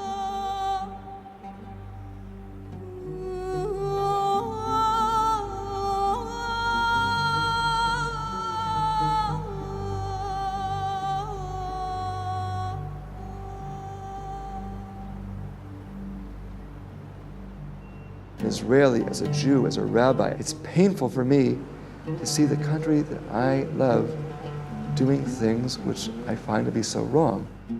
When I saw this home in 2003 being demolished in front of my eyes, when I saw the father of the home grabbing at his heart as he's about to have a heart attack, the women pulling out their hair and pleading with us, can't you do something to help us? When the children come home and they went off to school and they had a house, and now there's rubble, and they're looking for a toy or a book in the rubble. I have seen so many families where, you know, the home demolition is not just demolish the house, it's demolish the family. You know, there simply comes a point when I see the Torah that I as a rabbi am sworn to uphold, and the image of God which we are commanded to honor being banished from that place, being desecrated. There comes a certain point when one has no choice, really, but to stand in front of the bulldozers.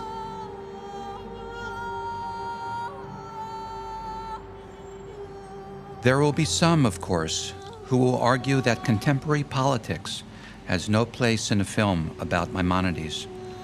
But Rabbi Asherman's commitment to finding a path to Jewish-Muslim reconciliation based upon Jewish religious teachings, including Maimonides, seemed to me to argue otherwise. And so, one day during my visit to Israel, I accompanied Rabbi Asherman on one of his frequent trips to visit Palestinian villages in the West Bank.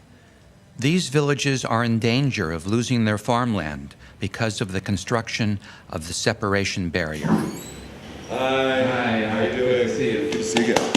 Welcome, come on in, please. This is our Palestinian Field Director, Zachariah Sadeh. Good to see you. Good to see you. All right.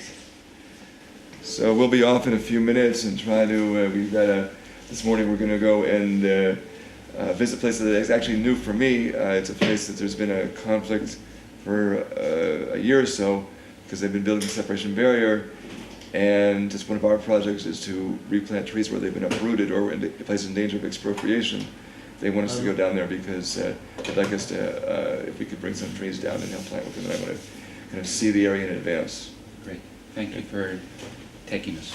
Sure. Well, I'm happy we can do that.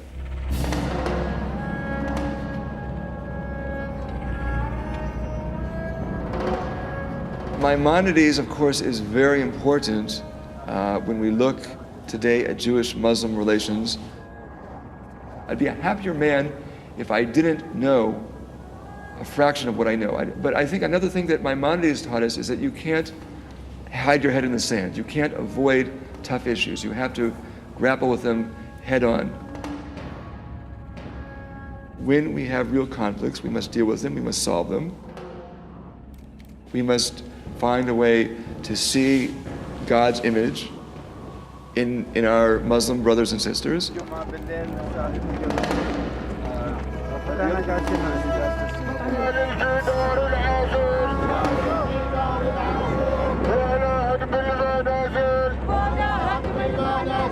I really believe that what we're doing here by breaking down stereotypes of the Palestinians who believe that there are no Israelis who understand their pain, who care about justice for Palestinians. By breaking down the stereotypes, I think we are actually increasing the chances for peace.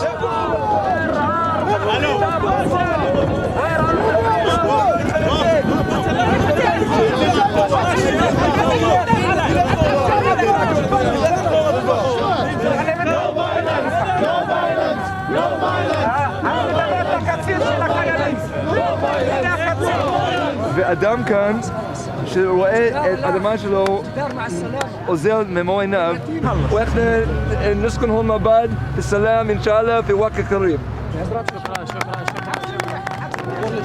Okay, they're asking us to go over here. יש לך בדיוק שנייה אחת. אני מתרגם להם. Go over. Let's go over here. Let's go over here. קדימה, כל הצלמים פה, לעוף מאחורי השער. אנחנו לא יודעים, אנחנו הולכים, ללכת. There is no military solution, and that ultimately we are either going to live together or we're going to die together. And those of us who are sane and have a little bit of rationalism in us would rather live together.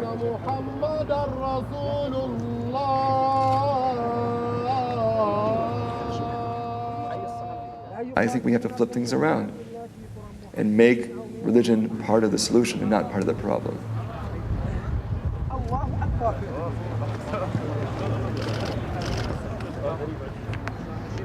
Allahu Akbar. Allahu liman hamidah. Allahu Akbar.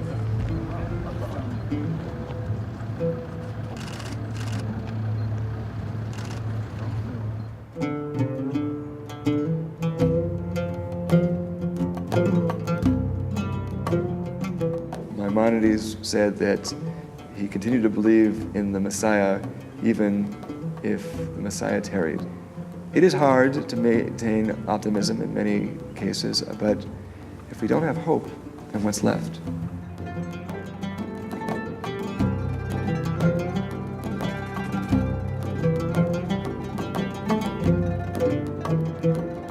Approaching the end of my journey, I was met in Jerusalem by someone very special to me, Father David Burrell, a Catholic priest and world-renowned scholar of Christianity, Judaism, and Islam. I've often reflected that, and I think it's important for everyone to reflect how difficult it would be to be a Muslim today in the West because of the stereotypes that have been generated. And it's not unlike, of course, what Jews were in the Christian society of the 18th centuries previous to that. They were the other in the society itself. And so that's why I think that particularly the rapport that you've been working on between Jews and Muslims is so critically important today. In teaching young people today, they are anxious to find some way in which discourse can be had. I really think the major fault for the rise of religious extremists lies with religious people themselves who have so allowed their traditions to be co-opted by power-seeking politicians in order to play the religious card. Eurocentrism or Amerocentrism, if you will, that is thinking that the world centers on the United States or Western Europe, is simply passé. Understanding other traditions is the only way forward towards a sane world. Precisely at this time, that political leaders need a sense of history, which if we had had, of course, we would not be in Iraq today, a sense of history and understanding the way other traditions come to understand each other in order to make our way in the world today. The great gift of the Jews, Christians, and Muslims is that they have a critical tradition, and they've always had critical thinkers and prophets, if you will, in their tradition who would relying on the resources of the tradition, would make strong criticism of what's happening now. A tradition is only a tradition if it's self-critical as well. We look out on this amazing viewpoint in this amazing city, and one cannot but help be inspired to believe in the possibility of interfaith reconciliation. And as this journey comes to a close, I can only say thank you to Taraba.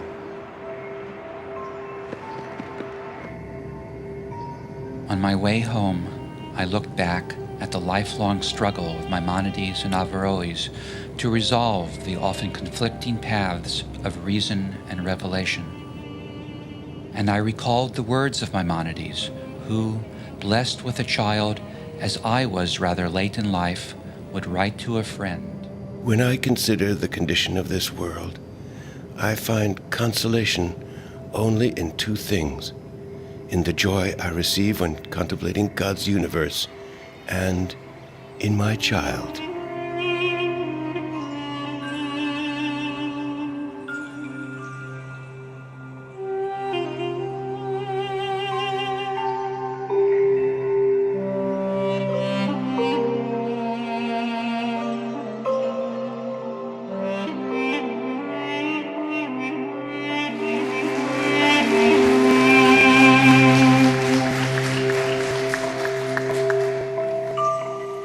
شكرا جزيلا السيد جايكوب بندر على هذا العرض، والذي ساهمت الموسيقى التصويرية والإخراج الجيد في التعبير أكثر فأكثر عن مضمونه.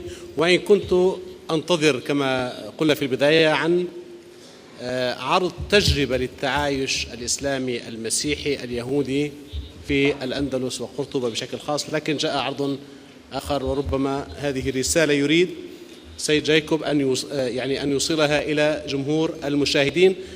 أسأله عن مضمون هذه الرسالة التي يريد إيصالها من خلال هذا الفيلم.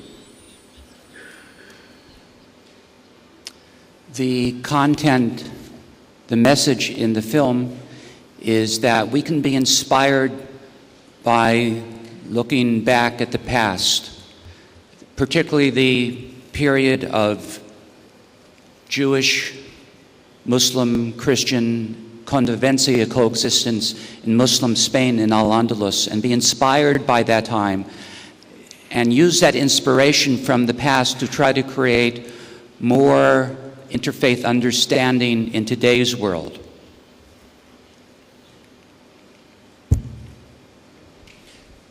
كأنني سمعت في أثناء العرض عن المصالحة بين الأديان، هل الأديان تتكامل وتتضافر ويكمل بعضها بعضا لتحقيق الحياة القيمية والحضارية للإنسان، أم أنها ربما تتصادم كما فهمت من خلال بعض ما جاء في هذا الفيلم؟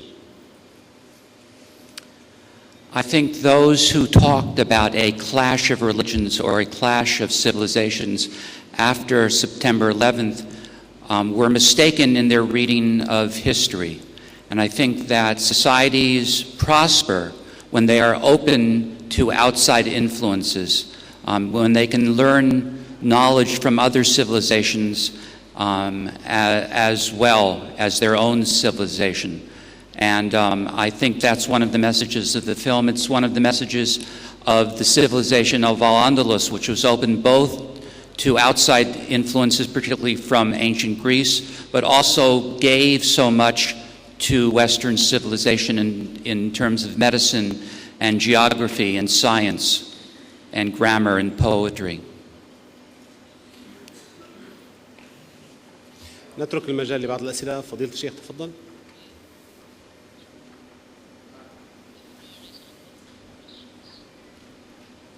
لا لو سمحت excuse me. بسم الله الرحمن الرحيم. محمد عبد الفتاح إسماعيل، وكيل وزارة الأوقاف بمصر.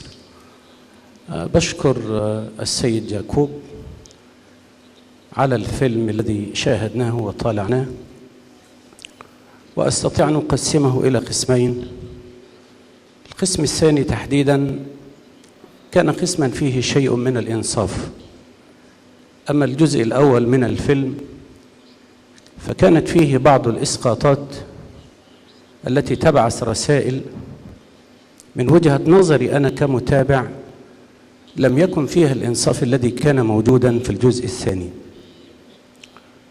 فأستطيع أن أرد بسهولة ويسر على أن حياة اليهود في مصر بالصور الجميلة التي عرضها السيد يعقوب وأنهم كانوا يعيشون في رغد من العيش وفي ظل الإسلام ومصر الإسلامية، فهذا أبلغ دليل على سماحة الإسلام واستيعابه للآخر.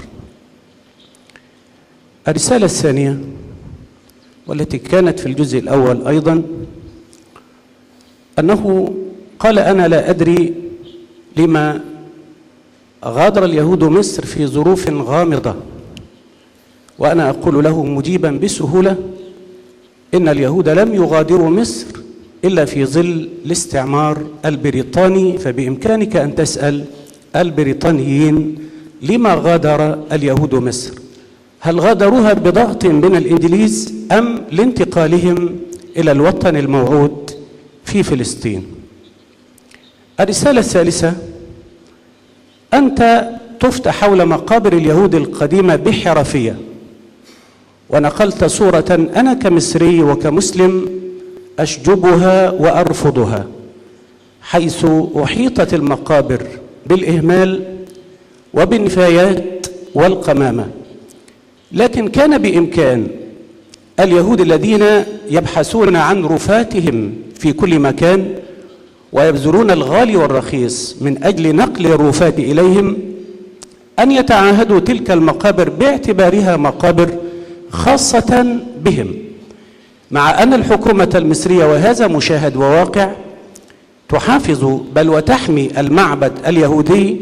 ومن أسبوع بالتمام والكمال صرحت سيدة فاضلة باعتبارها عميدة للجالية اليهودية في مصر أنها لن تغادر في مصر، بل ستظل فيها لما تجد فيها من راحة نفسية، وأن معها بعض النفر من اليهود وإن كان العدد قليلا إلا أنهم آسوا ألا يغادروا مصر وأن يبقوا في مصر.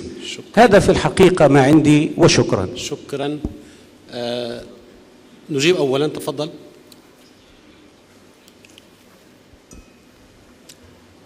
Thank you for your comment.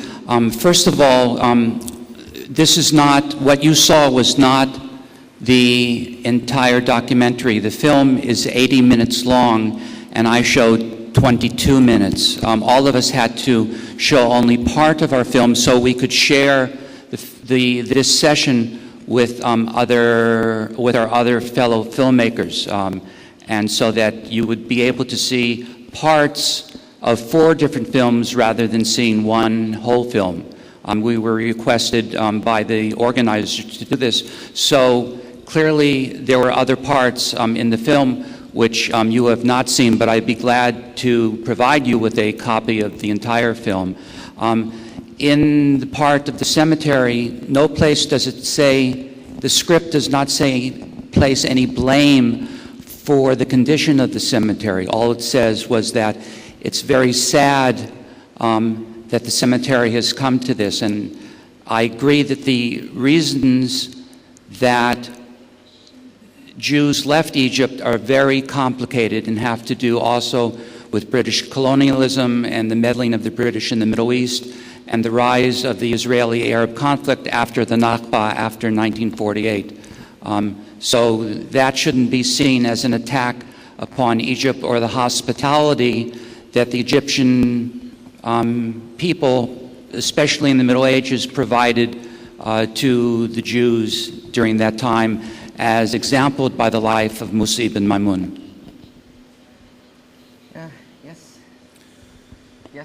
مشكلة المدير دائما، مدير الجلسة، أنه يقع تحت سيف الوقت، وهناك الكثير من المداخلات التي ستثري، لكن دائما الوقت يهاجمنا ويحاصرنا. أنتقل إلى العرض الأخير، وإذا كان هناك أسئلة أو وقت في نهاية العرض إن شاء الله سنعطي المجال للجميع ليداخلوا على كل الأفلام التي عرضت.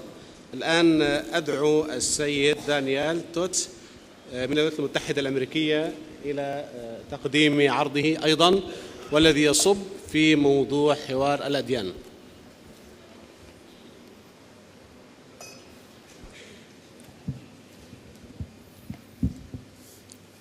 Hello, assalamu alaikum, peace and shalom. My name is Daniel Todd. I live in Washington, D.C., but I'm originally from Oregon. And I'm here to share with you a little bit about my organization, Unity Productions Foundation. We are an American-based media and educational foundation that I think is doing very interesting things in the media. For the last 10 years, we have produced 9 documentary films. These films have been seen by over 150 million people worldwide. They've aired on stations such as the BBC, Al Jazeera, but predominantly these documentaries have aired on PBS, which is public television in the United States.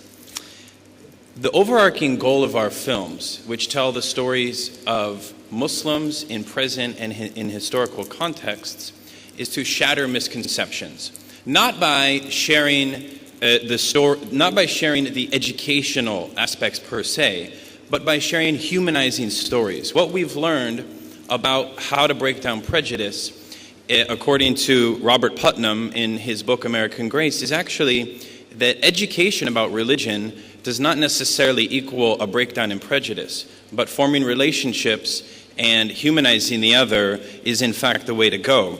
Our current film is something that we hope achieves this goal. It actually tells the story of a heroic Muslim woman who fought for the British during the Second World War, and she was a spy in France. She was raised in a Muslim household, but she still decided that the evil of Nazism was profound enough for her to take an action and to stand with the Allies. This film is called All That Remains, a story of Muslim heroism from World War II. We've also made a film called Prince Among Slaves, which talks about the role of Muslims in the transatlantic slave trade and really provides insight into the origins of Islam in America. Because Islam in America did not begin with the Immigration Act of 1965, but actually began at the very origin through the West African slaves, many of whom were Muslim.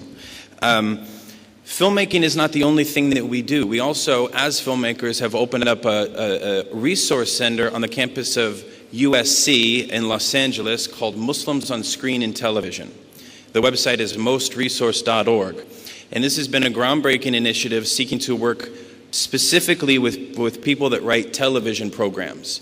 And what we're seeking to do is offer television writers access not to simply make stories about Muslims more positive, but to make them more authentic. According to social psychologists, when you present an outgroup, a group that could be prejudiced against, in a homogeneously positive way, this reinforces stereotypes. But when you present an outgroup as they really are in an authentic manner, this actually can lead to more positive perceptions. And finally, the work that we do is using these films as a tool. And since this conference is talking about best practices, what we have learned is that by using these films and combining them with interfaith dialogue, that combination does two things. One, it reaches beyond the interfaith choir. It reaches secular folks, it reaches policymakers, it reaches people that may be averse to religion, let alone just Islam. And when combined with dialogue, it leads to a change in knowledge, attitudes, and perceptions. And we've had some of empirical studies of pre and post evaluation forms to gather some of this data. In closing, I think that the media is something that is the central way in which Americans form opinions of Muslims. According to USA Today, 65% of Americans claim they've never met a Muslim personally, which would lead us then to believe that the primary way in which perceptions are formed is vis-a-vis the media. So I'd love to offer our resources, our 9 films to each and every one of you to use in your organizations to promote discussion, to promote dialogue. And at this time, I want to show you a trailer that encapsulates all of those films. Thank you very much. شكرا. إذا نبدأ العرض. Muslims come from every country in the world and speak every language in the world. Only about 15% of Muslims are Arabs, and of course not all Arabs are Muslims. When we actually listen to the voices of a billion Muslims, what we see is that often the reality goes against what has become the conventional wisdom in this country. This idea that they hate us because of who we are, which gained tremendous ascendancy in the immediate years after 9/11 and still holds sway in very large quarters of the American populace, is a very dangerous one. Because what you see from things like the Gallup poll is that that's actually not true at all. So this poll provides a kind of an opportunity to take away all the nonsense that's been cluttering up the relationship and then get to the cut to the real core, which is the political tensions between these different societies. People here are hungry for knowledge, for improving their lives, for just doing better things for their kids. There is so much for the West to share. But then yet, you cannot share through the barrel of a tank. By hearing the voices of ordinary people, that we can engage the world based on facts, not fear.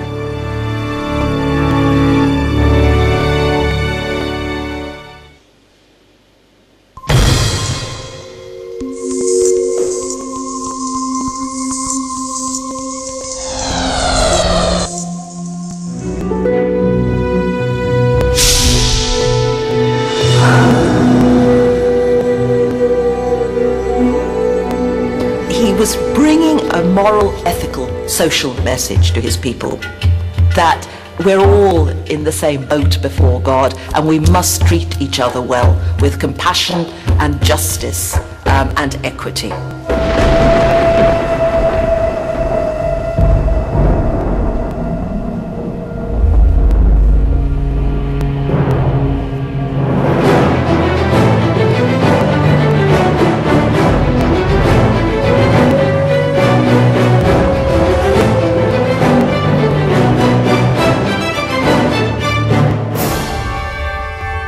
This is how the ineffable, incomprehensible, utterly transcendent, indescribable God makes itself known to us.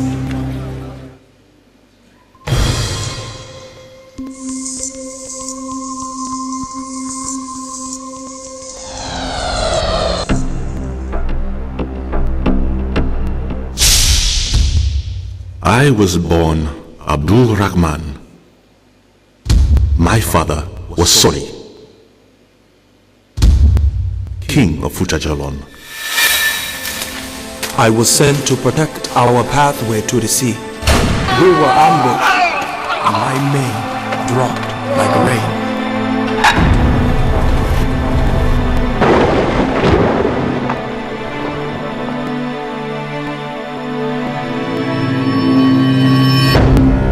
Today at the market, I purchased 2 Africans. I tried to tell Mr. Foster that I was a prince in Africa.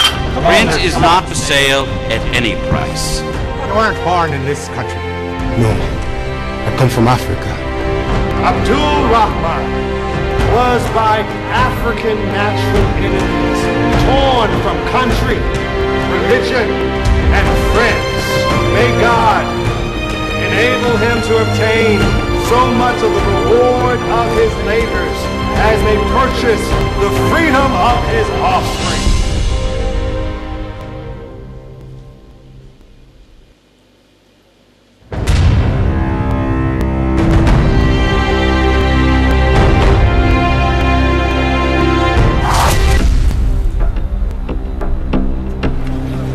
The 7th century Visigoth Bishop Isidore of Seville writes, "Of all the lands from the west to the Indies, you, Spain, O sacred and always fortunate mother of princes and peoples, are the most beautiful."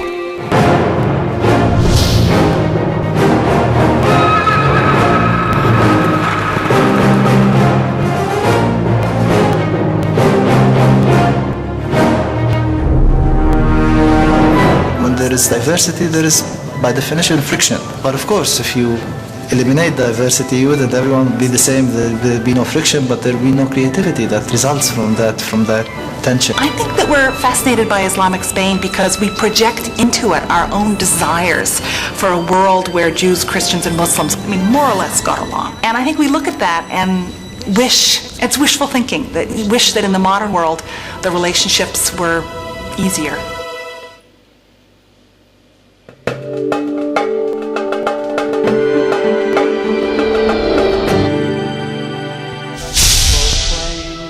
Mystery of faith.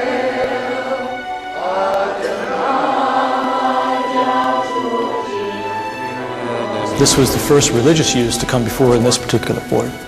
They were agitated, and they were highly energized, and they were angry.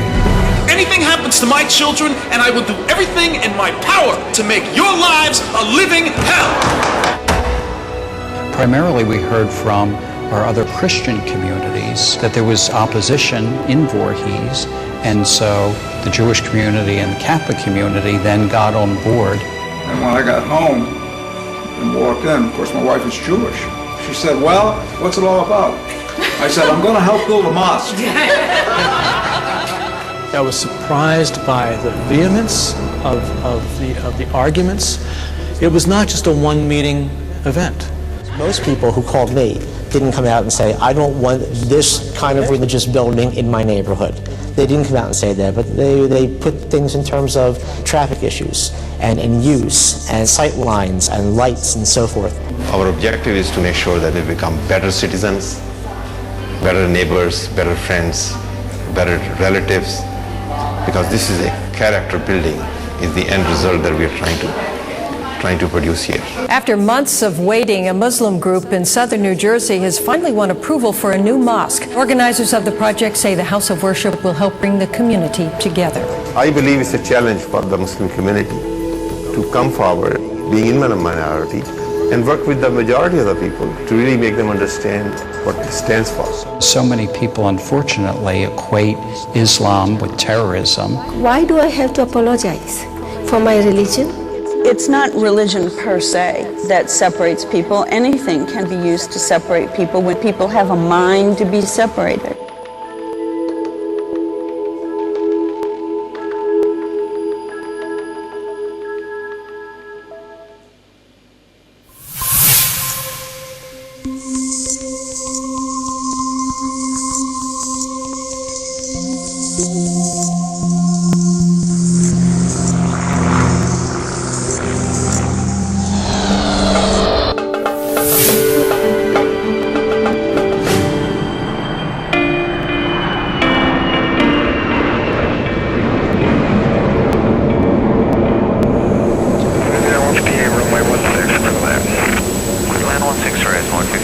When do you start? Tomorrow? 4 o'clock.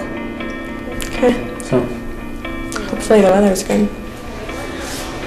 You constantly turn the TV on and you hear about this is what Muslims are doing and this is what Islam is.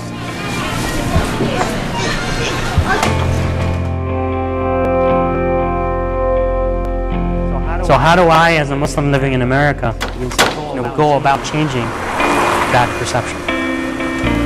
No, actually this goes in, right? No, I think it's all the way up. There are a lot of different reasons for people to want to fly. My dad was actually a commercial pilot for 36 years. And so it's always been a dream of mine to be able to do that.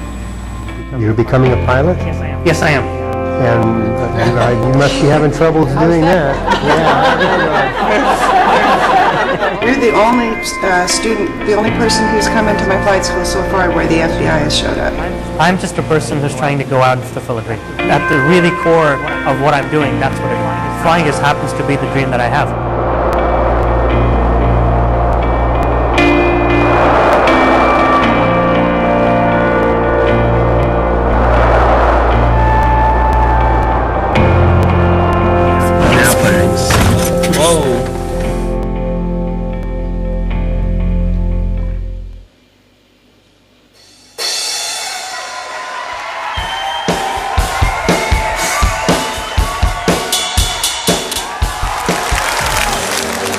It's hard to be Muslim, man.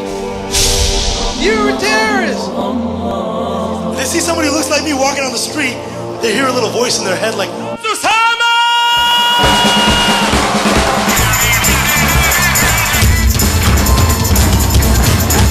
The only thing worse than that is the moment I have to get on the plane. People are in shock. I mean, seriously, they're in the middle of conversations like, so, where are you from? Where are you headed? Oh my God.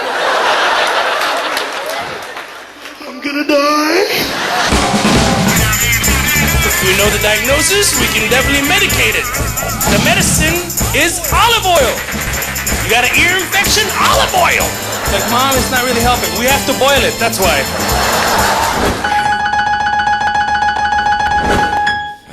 The United States is scared of two things: black people and Muslims. I got the best of both worlds. Olive oil? You have any hummus? You have no shame. Of course, everybody's real nice to me once the plane safely lands.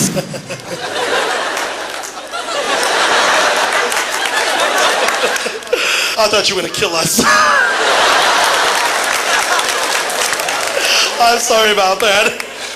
Remember when we got up to go to the bathroom? I was gonna stab you.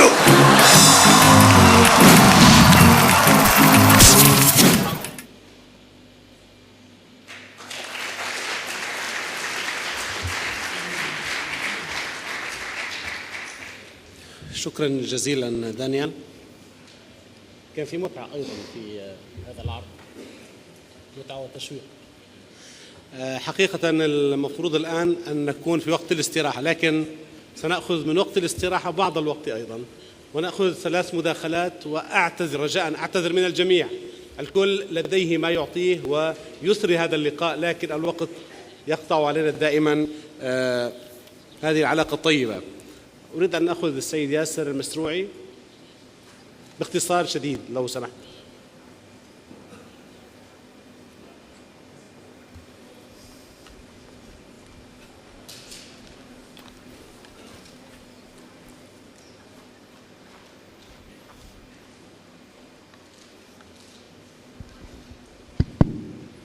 في 30 ثانية. السلام عليكم. ياسر المسروعي وسلطنة عمان. حقيقة مداخلتي تنصب حول الحوار الملائكي الذي ابتدأناه من 3 أيام في هذا المؤتمر. أتمنى بعون الله تعالى من التوصيات ما يشيع جو هذا الحوار. رجاء إذا في التوصيات تعطى لإدارة وأمانة سر المؤتمر.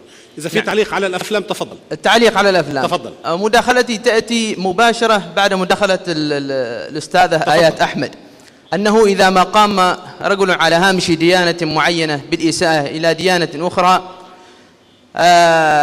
فإنه لا يمثلها.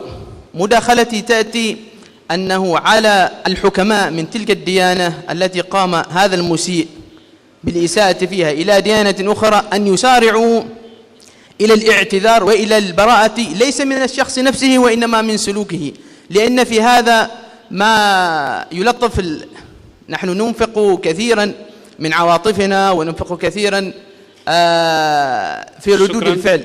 شكرا. الصورة واضحة. بارك الله فيكم. شكرا جزيلا. تفضل لو سمحت الميكرو.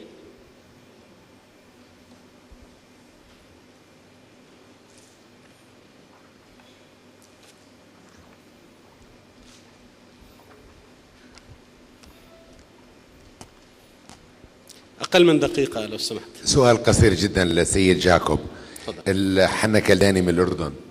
سؤالي: إسرائيل كانت أمنية لكل يهودي أن يسكن بإسرائيل بعد الحرب العالمية بسبب الاضطهاد النازي لليهود في ألمانيا وباقي أنحاء العالم. اللي بيصير في إسرائيل هلا مع الجدار، اغتصاب الأرض الفلسطينية، العذاب بإسرائيل، هل يتمنى اليهود اليوم الطفل الأمريكي أو الشاب الأمريكي أن يعيش في إسرائيل؟ يعني من ناحية روحية وين أفضل اليهودي، يعيش في بلد آخر أو يعيش في إسرائيل؟ بالنسبة لك بنتك شفناها آخر الفيلم، هل تتمنى لها أن تعيش بإسرائيل أو تبقى في أمريكا حتى تعيش يهوديتها بحب الله أكثر في أمريكا أو بإسرائيل؟ شكرا. السؤال الأخير لو سمحت تفضل بجوارك. يعطيكم العافية. جمال السفرتي من الأردن. الحقيقة أنا أريد أن أوجه إلى الفيلم سؤال. نعم تفضل. نعم، الفيلم قبل السابق، يعني أقترح أن يكون القسم الأول منه موجها إلى اليهود الذين أهملوا مقابرهم، والرسالة الثانية تكون موجهة لنا نحن بأن انظروا لأطفالكم، لبيوتكم، لأشجاركم، ولا تجعلوها من وراء ظهوركم. فقط ملاحظة لو سمحت، بس فقط في ربع دقيقة. فقط في ربع دقيقة للست زلفى. التي قالت إن الله جميل يحب الجمال. أنا اسمي جمال أيضا. ويعني من الهيبة بالنسبة لزي العلماء حقيقة هي هيبة وجمال وكمال أن ترى العمائم على الرؤوس، ولكن المهم أن تنظر إلى ما تحت هذه العمائم. وشكرا. تفضل. عاصم حفني، أستاذ الدراسات الإسلامية جامعة ماربورغ ألمانيا. سؤالي للضيوف الأمريكان عن الخطاب الأمريكي. لماذا لا أسمعك جيدا؟ تسمعني الآن؟ نعم. السؤال للضيوف الأمريكان عن الخطاب الأمريكي الحالي تحت قيادة أوباما. وجدنا اختلافا ملحوظا في اللهجة والتعامل مع أو الخطاب تجاه المسلمين. أوباما يختلف عن سابقه بوش. هل كان لهذا الخطاب تأثير في الشارع؟ هل غير هذا الخطاب من صورة الإسلام والمسلمين عند الأمريكان؟ وشكرا. مسيو بندر تفضل.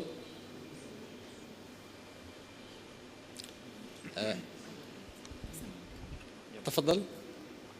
تفضل إجابة على السؤال.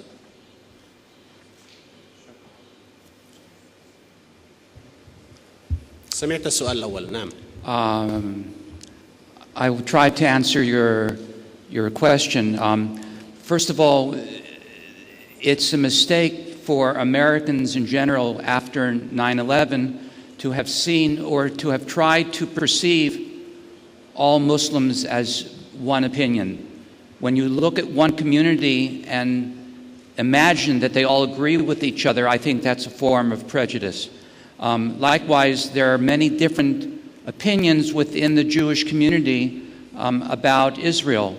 Within my synagogue, there's virtually a split down the middle between those who want to support Israel and those, no matter what that state does, and those like myself who believe that we show solidarity with Israel when we criticize its policies of human rights abuses of the Palestinians and work for an end to the occupation of Palestinian land. Regarding my dear daughter, whose name is Dahlia, when she grows up, she will make up her own mind where she wants to live. And that is her right. But for myself, most American Jews are certainly content to live within the United States. America is my homeland. This is where I was born in the United States, and that is the state to which I owe my loyalty. But loyalty means criticizing, also having the ability to criticize. And I think I show my loyalty to the United States by criticizing those policies which impact negatively people around the world, especially in the Muslim world. Thank you. نريد أن نأخذ أقل من دقيقة. تفضلي زلفة. وجه لك سؤال من حول موضوع الشكل والمضمون تحدثت. نعم، كنت أقصد طبعا أن الله جميل ويحب الجمال. الجمال والبهاء بالطلة الذي يعني يجب أن ينعكس أيضا في مضمون ما يقدمه رجل أو عالم الدين. هذا أمر طبيعي ويعني لابد منه، يعني وإلا كما قال أحد العلماء فليخلع عنه هذا اللباس إذا لم يقدم المضمون، مضمون التقوى والدعوة إلى السلام والمحبة. In regards to the Obama question and American Muslims, in comparison to any other faith group in America, American Muslims support Obama the highest for many reasons, although there is a bit of maybe a paradox because Islamophobia has gotten worse domestically under Obama. Despite the fact that Bush had very little engagement with American Muslims, he did insist that his followers tolerate Islam. So there is, the verdict is not yet out as to the causes of why Islamophobia has risen. Many people cite the economic downturn of 2008. Other people cite the rise in white supremacist groups. But the FBI has definitely empirically proven that hate crimes have risen. And the foundation world that supports the money that goes to combating Islamophobia really was optimistic that Obama would facilitate a lessening. But the Ground Zero Mosque controversy and many other issues of homegrown terrorism brought the issue back into the forefront. So But despite all of that, American Muslims themselves are very enthusiastic supporters of Obama.